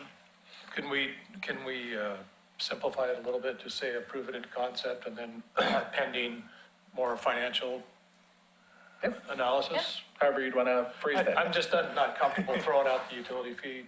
Oh, you know, yeah. Yeah. On all of these types of things with motions yet. So, but the process and the CIP and concept, I'm totally good with. Yeah. So just to clarify, you'd like to make a motion to recommend the CIP as has been presented to us. Yeah, in concept, without all the financial Yeah. information that will come later. Okay, Just to note that that works well from the staff side of things in terms of kind of what we need for process, just to keep this sort of moving, but there's nothing that has to be Right. firmed up just yet. Yeah, so that works well for us. all right, we have a motion. Is there a second? I'll second that. There is a second. Corey, can we get a roll call, please? Sure, Ken Wooster, Yes. Joyce Gifford, Yes. Tim Lanehart, Yes. Melissa Dio, Yes. and Emily Lisborg. Yes. Motion passes. Awesome. Let's go ahead and move to our next point of business. We have the concert in the park process. And if I may just quickly, ahead. so as you probably noticed, we have Cecily and Taylor here joining us this evening. They weren't just sitting there staring at you to entertain themselves. They actually have something to share with you this evening. So Cecily Rose is our Social Services and Community Center Manager. I think she's made some presentations to this body before. Taylor Miller's our Rental and Events Coordinator and has at least been introduced at one point, but I don't know that he's had the opportunity to make any presentations. And what we're bringing to you tonight is Cecily and Taylor are going to give you a brief presentation on just kind of a quick summary of our summer events, which were very successful, well received. And then we want to talk a little bit about the process for how we select our performers for concerts in the park going forward and kind of outline that process. And so we're gonna present that. Before we do that, though, I want to acknowledge that since Taylor is here, we as a department are very excited that Taylor just received a really cool award at the Oregon Recreation Parks Association Conference just in the last few weeks. Taylor was awarded the Rising Professional Award with ORPA, which ORPA is the statewide association of professionals that is hundreds of people, and so essentially Taylor was recognized by hundreds of his colleagues across the state as the Rising Professional, which is, it recognizes a park and rec professional with less than 5 years of experience in the field and someone who possesses qualities and skills of an emerging leader, which Taylor certainly is. The nominee demonstrates outstanding leadership, initiative, innovation, and contribution to parks and recreation profession in the state of Oregon. It means that he's a person who has a very bright future ahead of him, is contributing greatly right now to Oregon City Parks and Recreation and doing wonderful things. So we're very proud of the fact that Taylor was the recipient of that award this year. So wanted to acknowledge that while he's here, but now back to our program. We've got a presentation, and I think Taylor's going to drive that presentation. Do we have the PowerPoint? The clicker and the PowerPoint. Be sure. Or however you all want to do that. It's up. Well, thank you. I was not expecting that award a couple weeks ago, so very honored and grateful for that, those nominations. Do you have anything you want to say before? Yeah, I'm truly here to support Taylor tonight in this presentation. And also, I would just do a shout out to a fellow coordinator within our department, and that is RJ Aubert. He is from the pool. Taylor's position spans many divisions within our department. So I was not the only person to nominate him for that award. Unbeknownst to me, RJ also nominated Taylor, and that was something that the committee and of course the director of ORPA mentioned. I don't want to say they said it never happened. I think it's very rare that they get multiple nominations for an individual for that award. So I just Without the other knowing that nomination was made. Yes, exactly. That's how clear it was that Taylor should have been the recipient. Most definitely. So just wanted to commend RJ for nominating a fellow coordinator as well. Thank you.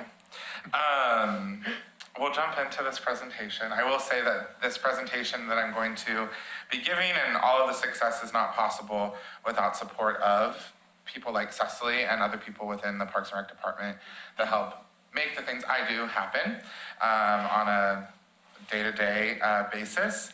And that award is attributed to their support as well throughout my 2 years here. So tonight I'm going to do a recap, as Scott mentioned, of our summer programming, including our most recent event, which kind of ended our summer and started our fall programming, and then talk about what the future looks like in the sense of selection process and your involvement in that process. So as you all are probably aware, we had what was our second 4th of July community celebration this last July. It was our second event in this way, but our first time doing it as its own event outside of the concert series. The first year we did it as part of the concert series. This year it was a totally separate event, and we found some new ways to make that event kind of a premier thing to start off the summer. So a quick recap, we had an estimated 2,000 attendees throughout the evening, which if you've been to the end of the Oregon Trail, that's a lot of people in the park, which is wonderful. People come throughout the evening for the different types of activities that are happening within the about 3.5, 4 hours of time that we do that event.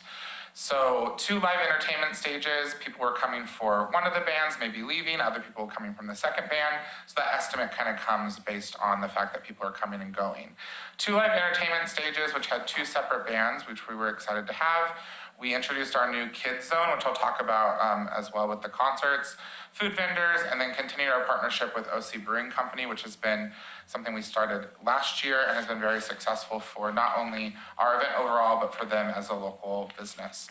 The night concluded with our Unity in the Sky drone show with New Salt Lasers. It's the same organization we used in our first year, but this was a very amped up version, cost-wise and the amount of lasers that you saw, and had a very strong positive community feedback in regards to the whole event, but also specifically related to the light show.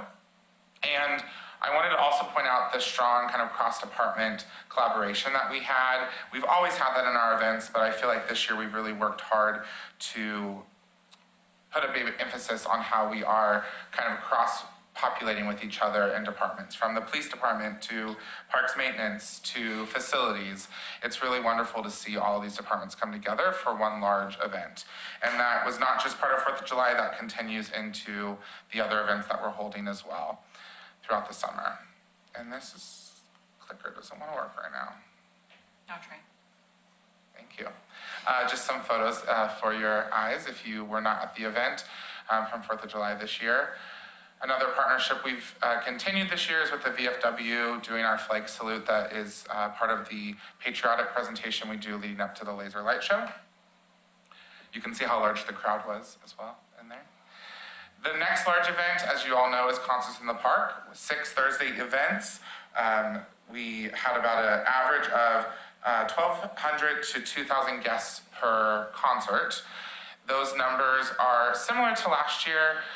This year we tried some new ways to count those numbers, but it's really difficult in that park space. We've talked about that before, of getting an accurate number of people.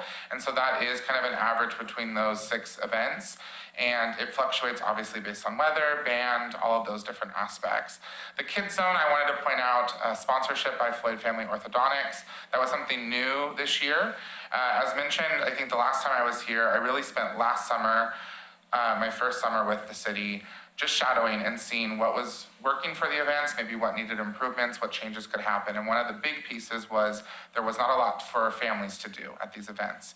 There weren't a lot of places for kids to hang out. There's a lot of wagons, but we don't want them on the wagons around the park, obviously, because they're historical pieces. And so the Kids Zone came out of the need for a new opportunity for families to enjoy these events just as anyone else would. And we actually have talked about that a lot. We saw a lot of the demographic shift of the attendees to those concerts. A lot more families were there that we were noticing because they heard about this Kids Zone. They saw that there were new opportunities, that they weren't having to run around with their kids and get them off of wagons. They could have a place where they could go play yard games and different activities that were related to that. We also started a partnership with Soul Flags, our community, that were at all of the concerts, including the 4th of July event, and they offered art activities in the park for our kids to do as well that were free and donation-based if they chose to make a donation to their nonprofit to participate, but it was a suggested donation. So they did some face painting on a couple of the nights and then different art activities. And so we really saw the success of adding those family and youth-oriented aspects to the event. We continued to feature local food vendors, and then our partnership, obviously, with OC Brewing Company continued as well. Something else that we added to the concerts this year was a volunteer base at the concerts. It was small. It was our first time really bringing a lot of volunteers into the event to help. We had about 3 consistent volunteers throughout the series that helped us with different aspects, and that's something I'm going to talk about later, of wanting to improve on that and have more opportunities for volunteers to come into these events, especially the concerts in the park. It helps our staff out. It makes the events more successful. We did also launch our first community survey that I'm aware of for concerts in the park. We launched it towards the end of the series, and really just to receive reviews on how they enjoyed the event or not, ideas and feedback they maybe had, and suggestions for music moving forward into this next year. We had some wonderful positive reviews. People had wonderful ideas of new things that could come to the events, like more bathrooms, things like that are very helpful for the overall success. The biggest part that I am using at this point in the planning process is really those suggestions for music, and that's really the basis of the conversation, how it's going to go this evening. Some wonderful photos from concerts this year as well. Moving into the community survey portion, just to talk a bit more about that, you can see that we had a 4.59 star rating on our series out of 5 this year, which is wonderful. You can see there as well a chart based on the feedback on the types of music and genres that our community wanted to see in the future. We already kind of meet a lot of these needs now, but this has really allowed us to take this into our planning process as we're looking at bands for 2026.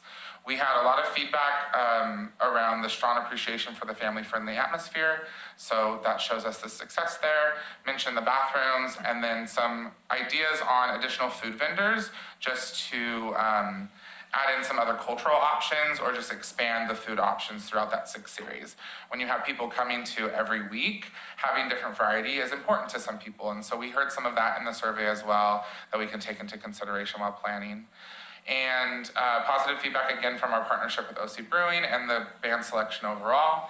Suggestions for future changes, and then we opened that on our 5th concert date. We do plan to open that at the beginning of the series, moving forward every year, so that we're getting those survey results throughout the series, and then kind of post the series for a few weeks, just so we're hitting different demographics of people that are not maybe coming every week, and we can have their voices included in those conversations. We're going to talk a bit more about this, but I want to touch base on the inaugural OC Fall Fest, which just happened the first Saturday of October. If you were able to attend, it was a wonderful event. It came together very quickly this year. It's very interesting. We've had conversations about this, and it really started as like a 1-page front and back outline of 10 vendors and, no pumpkin patch, no petting zoo, like music, vendors, and a few community booths, and it turned into this huge event, which was fantastic, and we were all very excited of how that turned out and really came together. This is another example of the community really showing up and showing that they do want these types of events. This was an answer to finding a way to bring events to other parts of the year that aren't just summer, and clearly the community enjoyed it. We had almost 500 attendees. Again, it's hard to count perfectly because there's multiple ways to get into the venue. We did this event, if you weren't there or haven't seen photos or anything online, kind of in what we lovingly call the John Adams Quad. That's not official, that's just our loving name for that area outside of the public library and the Pioneer Community Center and the Ermitainer House, and connected to the Pink Church. So it was a wonderful kind of block party style event. We had 52 vendors between our makers market and community booths. 10 to 52 is a very big gap of numbers. And that grew really fast because the response to our social media post about our vendor market and about our community booths was so high. I was having to turn people away as it got closer to the event because they were reaching out the week of, like, I want to be involved, and we just didn't have space based on what we had capacity to do at the time. We had a petting zoo, a mini pumpkin patch, which was wonderful. The pumpkin patch was sponsored by Embold Credit Union, which made that opportunity available for us. Food trucks, and then live entertainment that ended the event that day. Strong partnerships with OC Public Library, local businesses, and nonprofits. So again, another example that the community wants to be a part of these events. And had a lot of wonderful feedback from not just the attendees, but also from the vendors. I had vendors already asking, when can we sign up for next year? We want to have more hours so we can sell things more. Of course, they want to obviously have that visibility. And so a lot of strong feedback that we were really excited to see and hear. And we look forward to continuing this event in the future. I've already started some planning outlines of how we can allow for more space within that quad area, not growing the quad area, but just how we can lay out that event a little bit differently to offer more than 52 vendor spots, because we had a desire for more from people that were asking. So again, very successful for that event this year as well. A few photos, you can see our petting zoo. That was in front of the library. The library staff really enjoyed the petting zoo, as well as the children that were there. Who doesn't love baby goats? Yeah, baby goats, and there was some bunnies as well. So that was a wonderful event. So moving into just kind of a quick preview of 2026 and what we're moving forward on planning. 4th of July community celebration, we're working on planning for that now. Concerts in the park, same as our usual July and August event time frame, and working through those planning process pretty heavily in the last about month and a half. Looking at continuing OC Fall Fest next year as well. Expanded volunteer engagement opportunities that I mentioned earlier. That was really wonderful to have volunteers present. I think the community saw that, and it was obviously helpful to staff as well during those very large events. And so I'm looking to expand those opportunities and that engagement with community members. Increased economic impact for local vendors and partners. That's always something that's on our minds when planning and making sure we are supporting local businesses and vendors to be involved in these events. And then continued focus on accessibility, sustainability, and inclusion. Those three things are always at the top of my mind when we're planning and looking at events and thinking of how those can move forward in the future and how we can get more people involved in these events throughout the city. Where you come in. Part you've been waiting for. So the concert lineup selection process I've really tried the last few months to kind of organize this and put this in a way that does kind of have a bit of a process to it. Not that it didn't before, but there are so many aspects to how we select bands, and there's so many more events that my role is overseeing, and to really make sure that we're providing high quality events to the community and meeting them where they're at, and the growth that's coming in the future, we wanted to make sure we were putting this process together. So my role as the rental events coordinator will be leading the annual Concerts in the Park lineup selection process. We evaluate artists based on the community survey feedback, performance trends and popularity, and then budget and event goals. That performance trend and popularity, I spend time doing a lot of research of just what other communities are doing for similar events, what even like the zoo nights are doing with Metro at the Portland Zoo. I've seen what kinds of artists they're having and what their attendance looks like, so that we know either what to expect if we were to bring a band in that has a high attendance, but also what people are wanting to see. We don't want to be stagnant. We want to grow with our community, and that also means bringing new opportunities for people of artists that maybe they haven't seen before. And so I never want to, again, be stagnant in we're always bringing the same bands, kind of cycling them through every few years. There's a wonderful aspect of being able to bring that consistency to some level, but again, that opportunity and bringing new things for the community is very important to myself and to our department. So that's kind of the process I go through in order to start selecting a lineup. And then our new process that involves you is that the proposed lineup is then presented to you as PRAC for your review, to give commentary and things like that prior to us contracting any of these bands. This process is very interesting. I learned a lot last year of how the process had been done for quite some time, and then what really the process should be in regards to how you get the bands that you want, how you get the right price for bands. That budget's obviously an important aspect in all of our conversations. And so working with a lot of different people that are booking bands throughout the Portland metro area, I was able to learn a lot about that time frame and really what that should look like. And so that's what created this concert lineup selection process over here in regards to kind of a timeline of when that entertainment and research lineup development is happening. That really is starting in July. So as we're producing the events for the community, I'm planning for the next year of events. And that's really because the time frame to really book performers, especially for the summer, is getting shorter and shorter and earlier. And so right now, I have that marked down as kind of October through December. That's changing every single day. I received an email today for some 4th of July entertainment options and was told I have really a week or two to really solidify somebody. And I was given that list, and then I was given a list of people who aren't booked right now. And so the communities around us are doing the same things we're doing, and so they're booking people. And so this time frame is ever changing, but this is kind of where we are right now with this.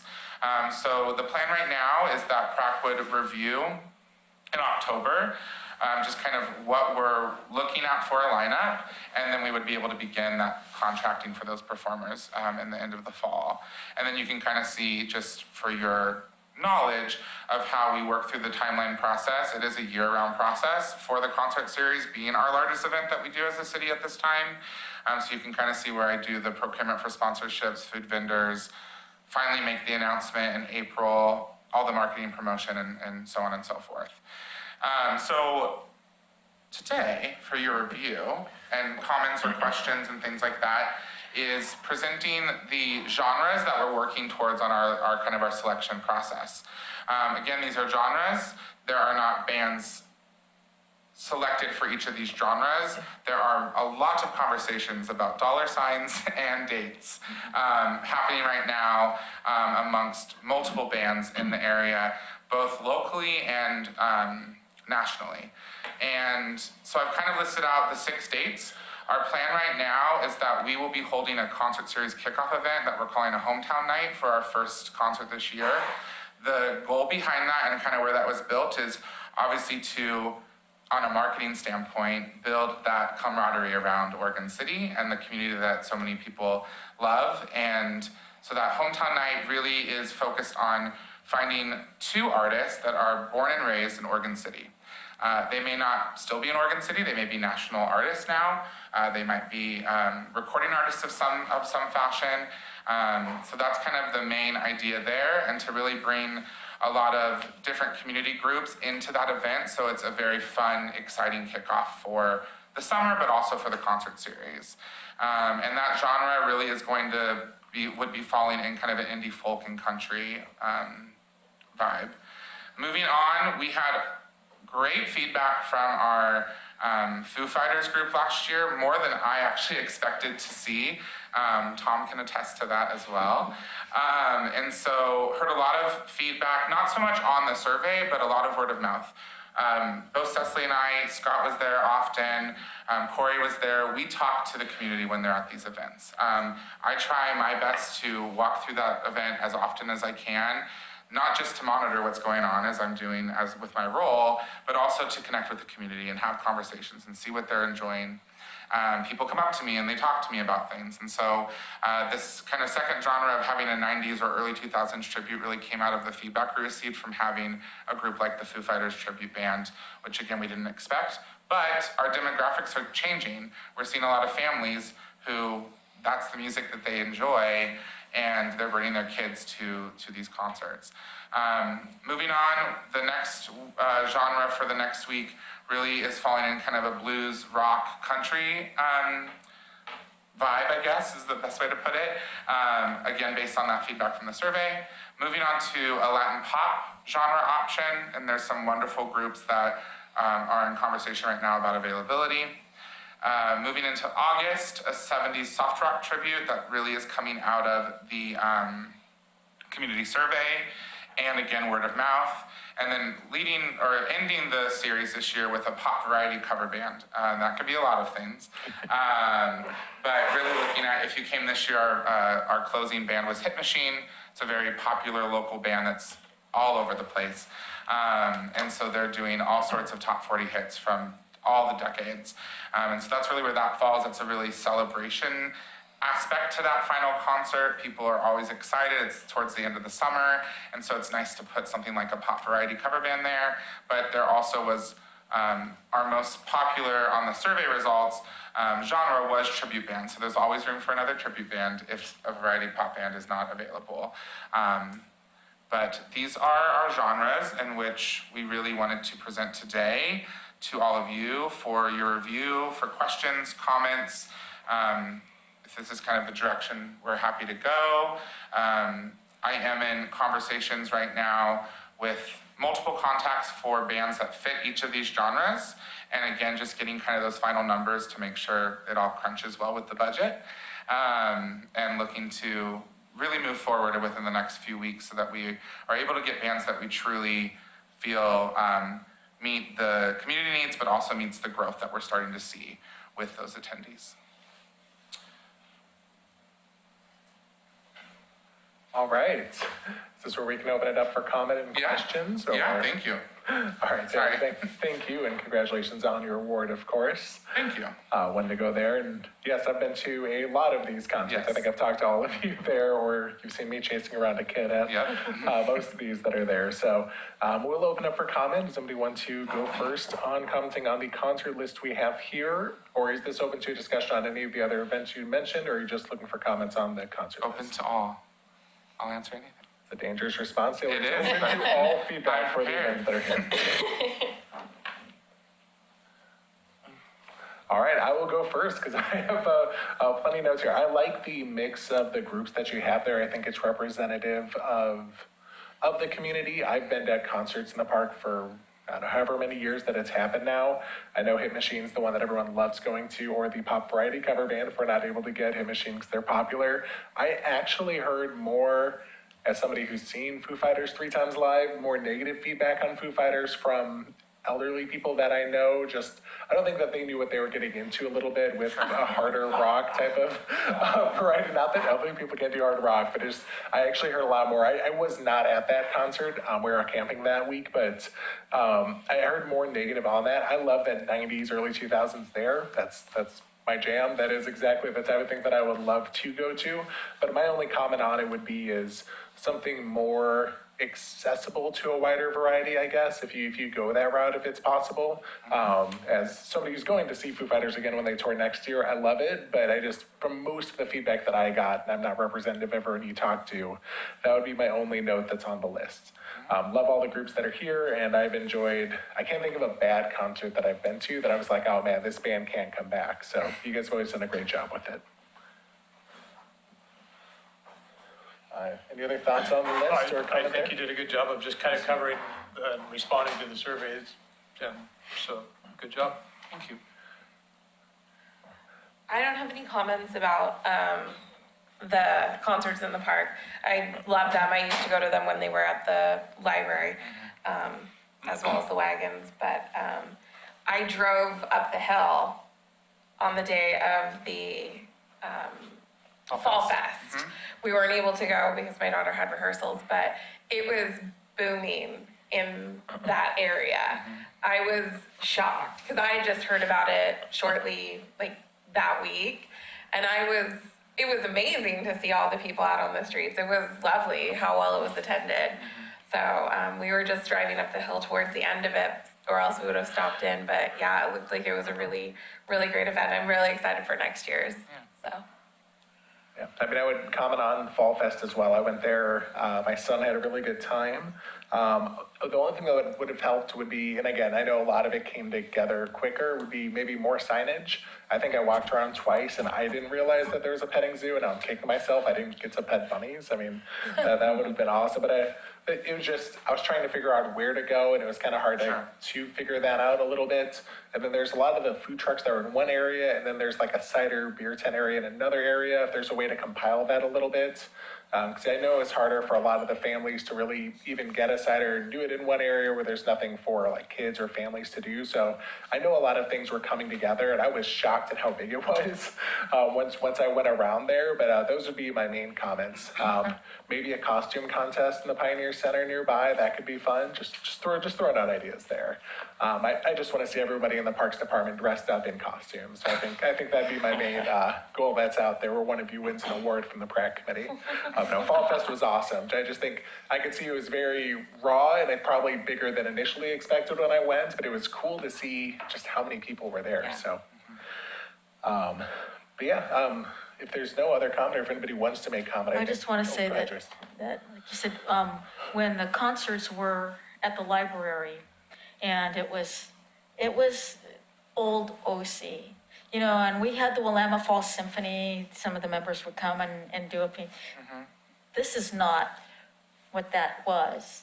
It's nice to see Oregon City's kind of growing up. but again, getting the message out so that people can pick and choose which concerts they want to go to, because there are some of these that don't appeal to me and others that do. And that's what we need. Just like the movies in the park. Yeah, I didn't want to go see all those movies, but there was one movie, you know, and so just this variety and thinking it through and sharing that with us. I don't think anybody's done that before in the past. They just, you know, the decision was made somewhere out there and then they told us what was going to happen. Thank you for asking us to give you some feedback. This is why we're here, and thank you very much. Yeah, of course. I like the variety. Thank you. Thank you. All right, if there's no other comment, would anybody like to make a motion to recommend these concerts as they've been approved to us? I make a motion that we recommend these genres of concerts in the park for the 2026 lineup.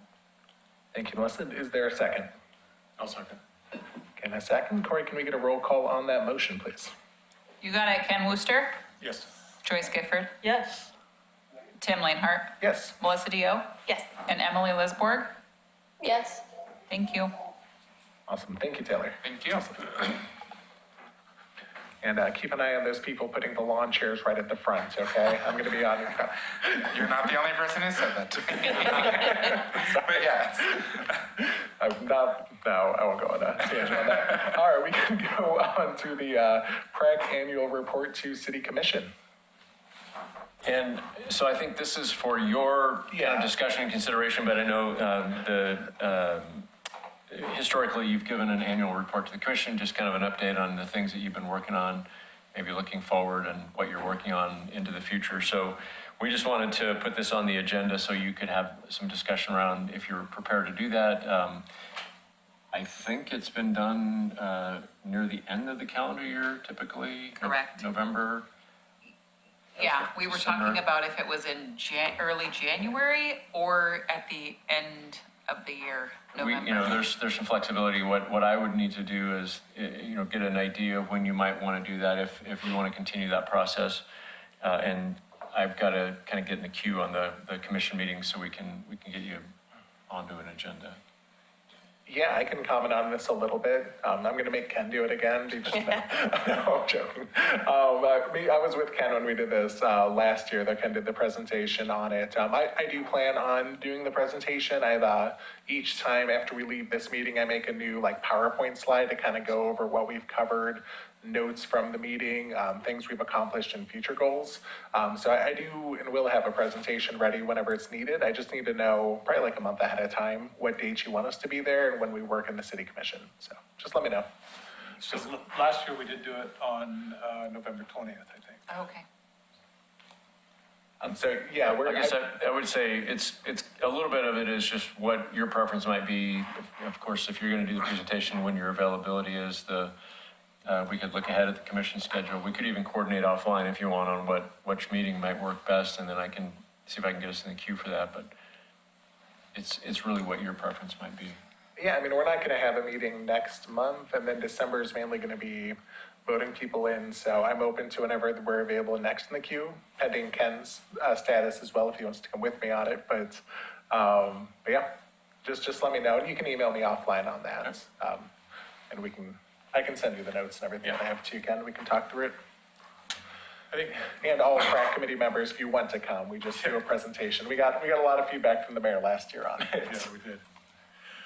Again, I think my concern is just kind of over content, and I would really like to see the report focus on what PRAC is doing and not taking credit for all the great things that staff does. So we can't just take credit for all the concerts that are taking place. Yeah, right. Well, we might be, we did weigh in on that, so we might be able to take credit on how good it's going to be next year. But no, I think that there's a lot of important things on our agenda that we not only have reviewed, but are coming up in the future, so we have a little bit of progress and some goals. As long as Tim highlights on a slide for today's meeting that I made a motion about next summer's concerts in the park genres, that's the credit I want. I have a note of all the motions we've done. I don't have specific credit given to who's done the most motions, but my plan is to note all the motions that we've recommended to city commission, and then just other meetings, conversations that we're focusing on for the next few years. The CIP I'm hoping to have as a part of that as well. That's fair. That's fair. And the actual adaptation of the master parks plan is exciting, though we don't have to take credit for that. I've been on that for like 3 years. Well, you were very much part of that process, and yeah, don't undersell yourselves either, please. So yeah, I mean, I would say the only thing on that is just email me the next time we get on the queue, and then I'll send it out. Maybe we can have a meeting beforehand, just to kind of talk through the presentation a little bit. Yeah, and staff is here to assist and support you however you need. Of course, we'll help get the presentation queued up and all that kind of stuff, so. Yeah, Great. I'll get in touch with you offline then, Tim. We'll communicate about dates. Awesome.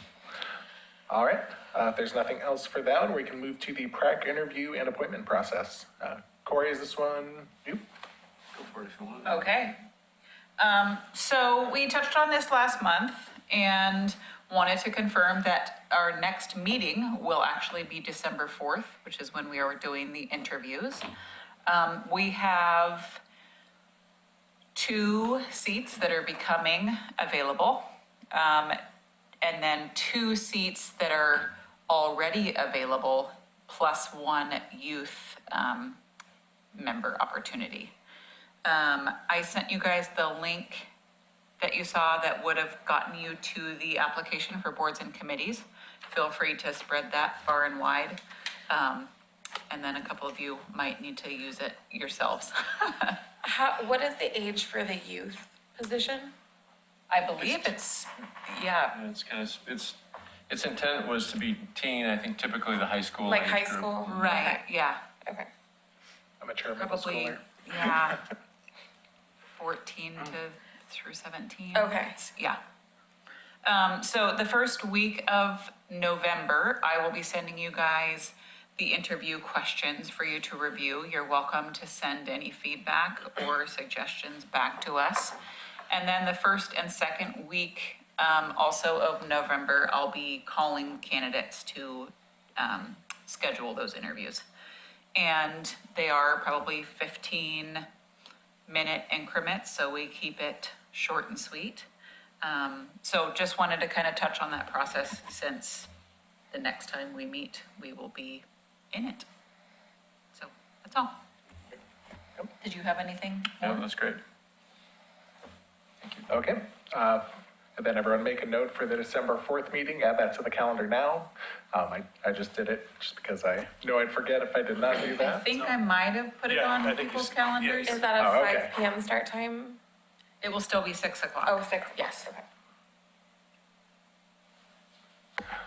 Awesome. Let's move into our last portion of the general business, the Barclay Park Off-Leash Dog Area Follow-Up. Yes, thanks. I can give you a follow-up on that. So at your last meeting, this committee discussed the off-leash program, so the areas within parks that are designated off-leash, and the specific discussion around Barclay Park, and some things that we had heard about, the potential to change the designation of that area in the park. You made a recommendation to the commission that they consider pausing that area until we could study that further and think about what the opportunities or options would be. We did bring that to the commission at a recent meeting. They had some discussion around that, and they did not take any formal action, so they didn't make a motion to either support or deny the recommendation from PRAC. What they did was they gave me general direction to kind of go back and revisit the program in general at the 3 park sites. Now, again, one of the 3 is Wesley Lynn, which is being converted into a permanent fenced dog park, so that's kind of a non-issue. So it's Barclay Park, and then Park Place is the other that has that designation. But specific to the Barclay Park issues or concerns or questions or what have you, the commission was essentially saying, hey, can you just go back and review that program generally? They heard some information at the meeting that, there weren't necessarily some of the concerns that might have been presented, or there weren't any code enforcement responses, that there were no complaints filed. So commission really said, let's just take a look at this before we take any action. And so they kind of referred it back to you, which means that staff needs to go back and kind of look at what we're doing.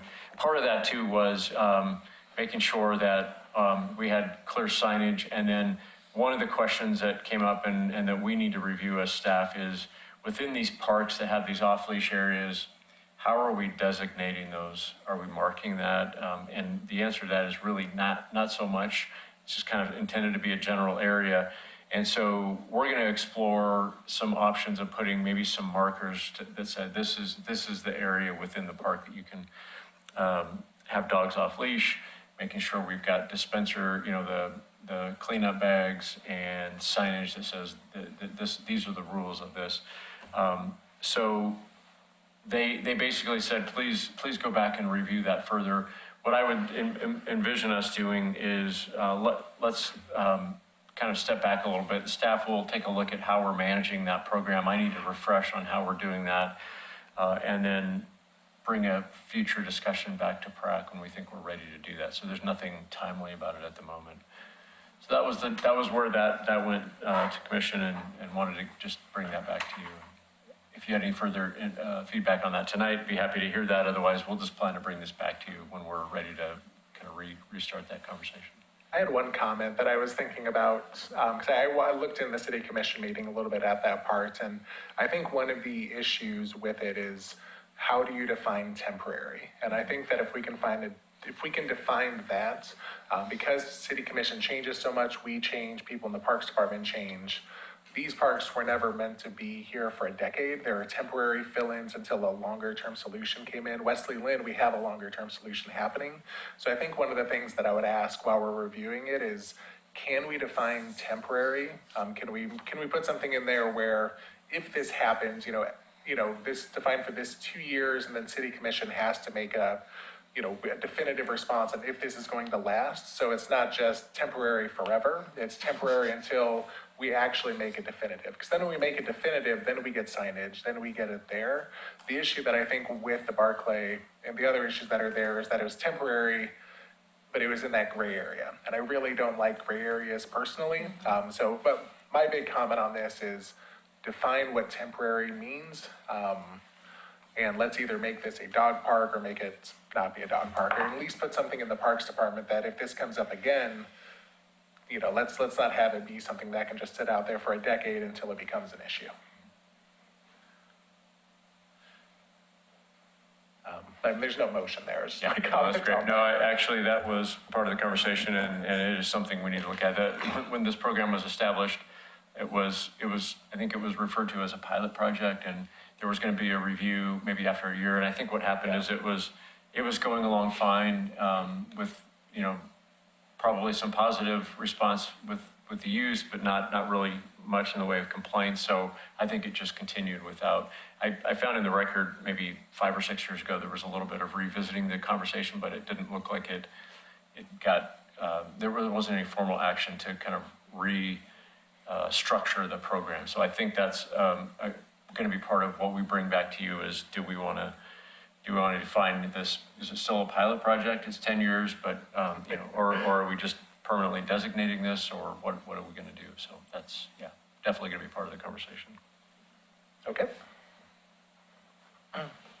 Any final comments, questions on the Barclay Park off-leash dog area?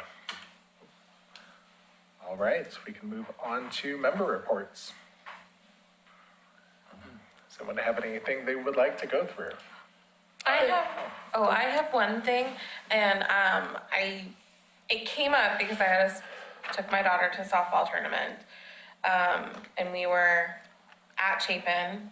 It was the end of fall ball season, and another team came in from outside of Oregon City to play, and they brought up the fact that on the City of Oregon City, they had printed out a map of Chapin Park for the fields, and they were playing on the wrong field. And those of us who were that were residents of Oregon City were like, no, this isn't field number whatever, this is field number this. And they're like, well, that's not what the map on the City of Oregon City says. And we're like, no, we know, but we live here and we know what the numbering looks like because these have always been the numbers. And part of it's confusing because on the city's map, it shows like the field numbers are not accurate because there is a soccer field that's not defined a lot of the year, but it's numbered on the map online, so it kind of throws off the numbering. Also, too, the fields don't have numbers attached to the fields, to the dugout, or the backstops. So I was just wondering if that was something that might be, that the Parks Department could rectify? Yeah, we'll take a look at that. That would be Yeah, great. thanks for calling that to our attention. I'll definitely look into that. Yeah, otherwise, I mean, we were like, no, you're supposed to go over to that field. It's just right over there. And they were fine. They won, so they were fine. So, Winning cures all. yeah. But otherwise, the fields were great. The bathrooms were fine. Playgrounds were well used, and it was a lovely weekend, so, yeah. Awesome. Joyce, go ahead. There was so much to do in Oregon City this summer that we hardly had a chance sometimes to take a breath. Yeah. Besides, the downtown celebrations, and Juneteenth, and the Oregon City Fall Fest, and Porch Fest, and, I mean, it was so wonderful that the weather held for just about everything. I know. Yeah. We got lucky. And I'm so proud of Oregon City and all the departments that had to work together to make all these events happen. I'm sorry that Cecily and Taylor left because, I know that they are a big part of how everything went so smoothly this summer, at least from a spectator's point of view. I know, of course, there's a lot of internal turmoil that always happens, but the public didn't see that too much. I'll share your comments with the staff. Thank you. It really was a good, fun summer. We went out to, oh gosh, every park, for sure. I did have a question, and I'm not advocating for one thing or another, but do you guys regulate the vendors that show up? I mean, I know it's pretty much impossible, but if the shave ice truck shows up one day and then somebody else shows up the next day, or do you get into that, or is it better to just leave it alone? I think what you're asking about is like just sort of the drop in when they just kind of show up. Yeah. There is supposed to be a process for vending in parks, and so if we're aware of it and can get ahead of that, we can try to make contact. There's a couple avenues. One is, if you see somebody, if anybody notices a vendor kind of coming around at the same time, or something, we can try to connect with them and say, hey, there's a process. There's also our code enforcement avenue that we can send it, but it's hard to, it is hard to track that. Yeah, we have a hard time keeping up with that. And the only reason I kind of brought it up is because they get to show up and, and they it's, you know, on the days they showed up, I was buying stuff, so, you know, the kids love it, but then there's just this extra load of trash that kind of just gets cast aside where they were. And so I just didn't know if you guys. Yeah, which is why we would, you know, Right. prefer to go with some kind of permitting, and then we can. But if you got a little kid that shows up with a card table and a gallon of lemonade, what are you gonna do? I mean, that's. We don't really want to Support a chase them street. off No, you very don't, badly. you just don't want to get into it, so I was just curious. Yeah. Okay. Code violation isn't the right response. Ask them for their permits. Yeah. All right, any other member reports from the committee? Awesome, well, our next scheduled meeting is December 4th at 6 PM. We are adjourned. Thank you all. Thank you.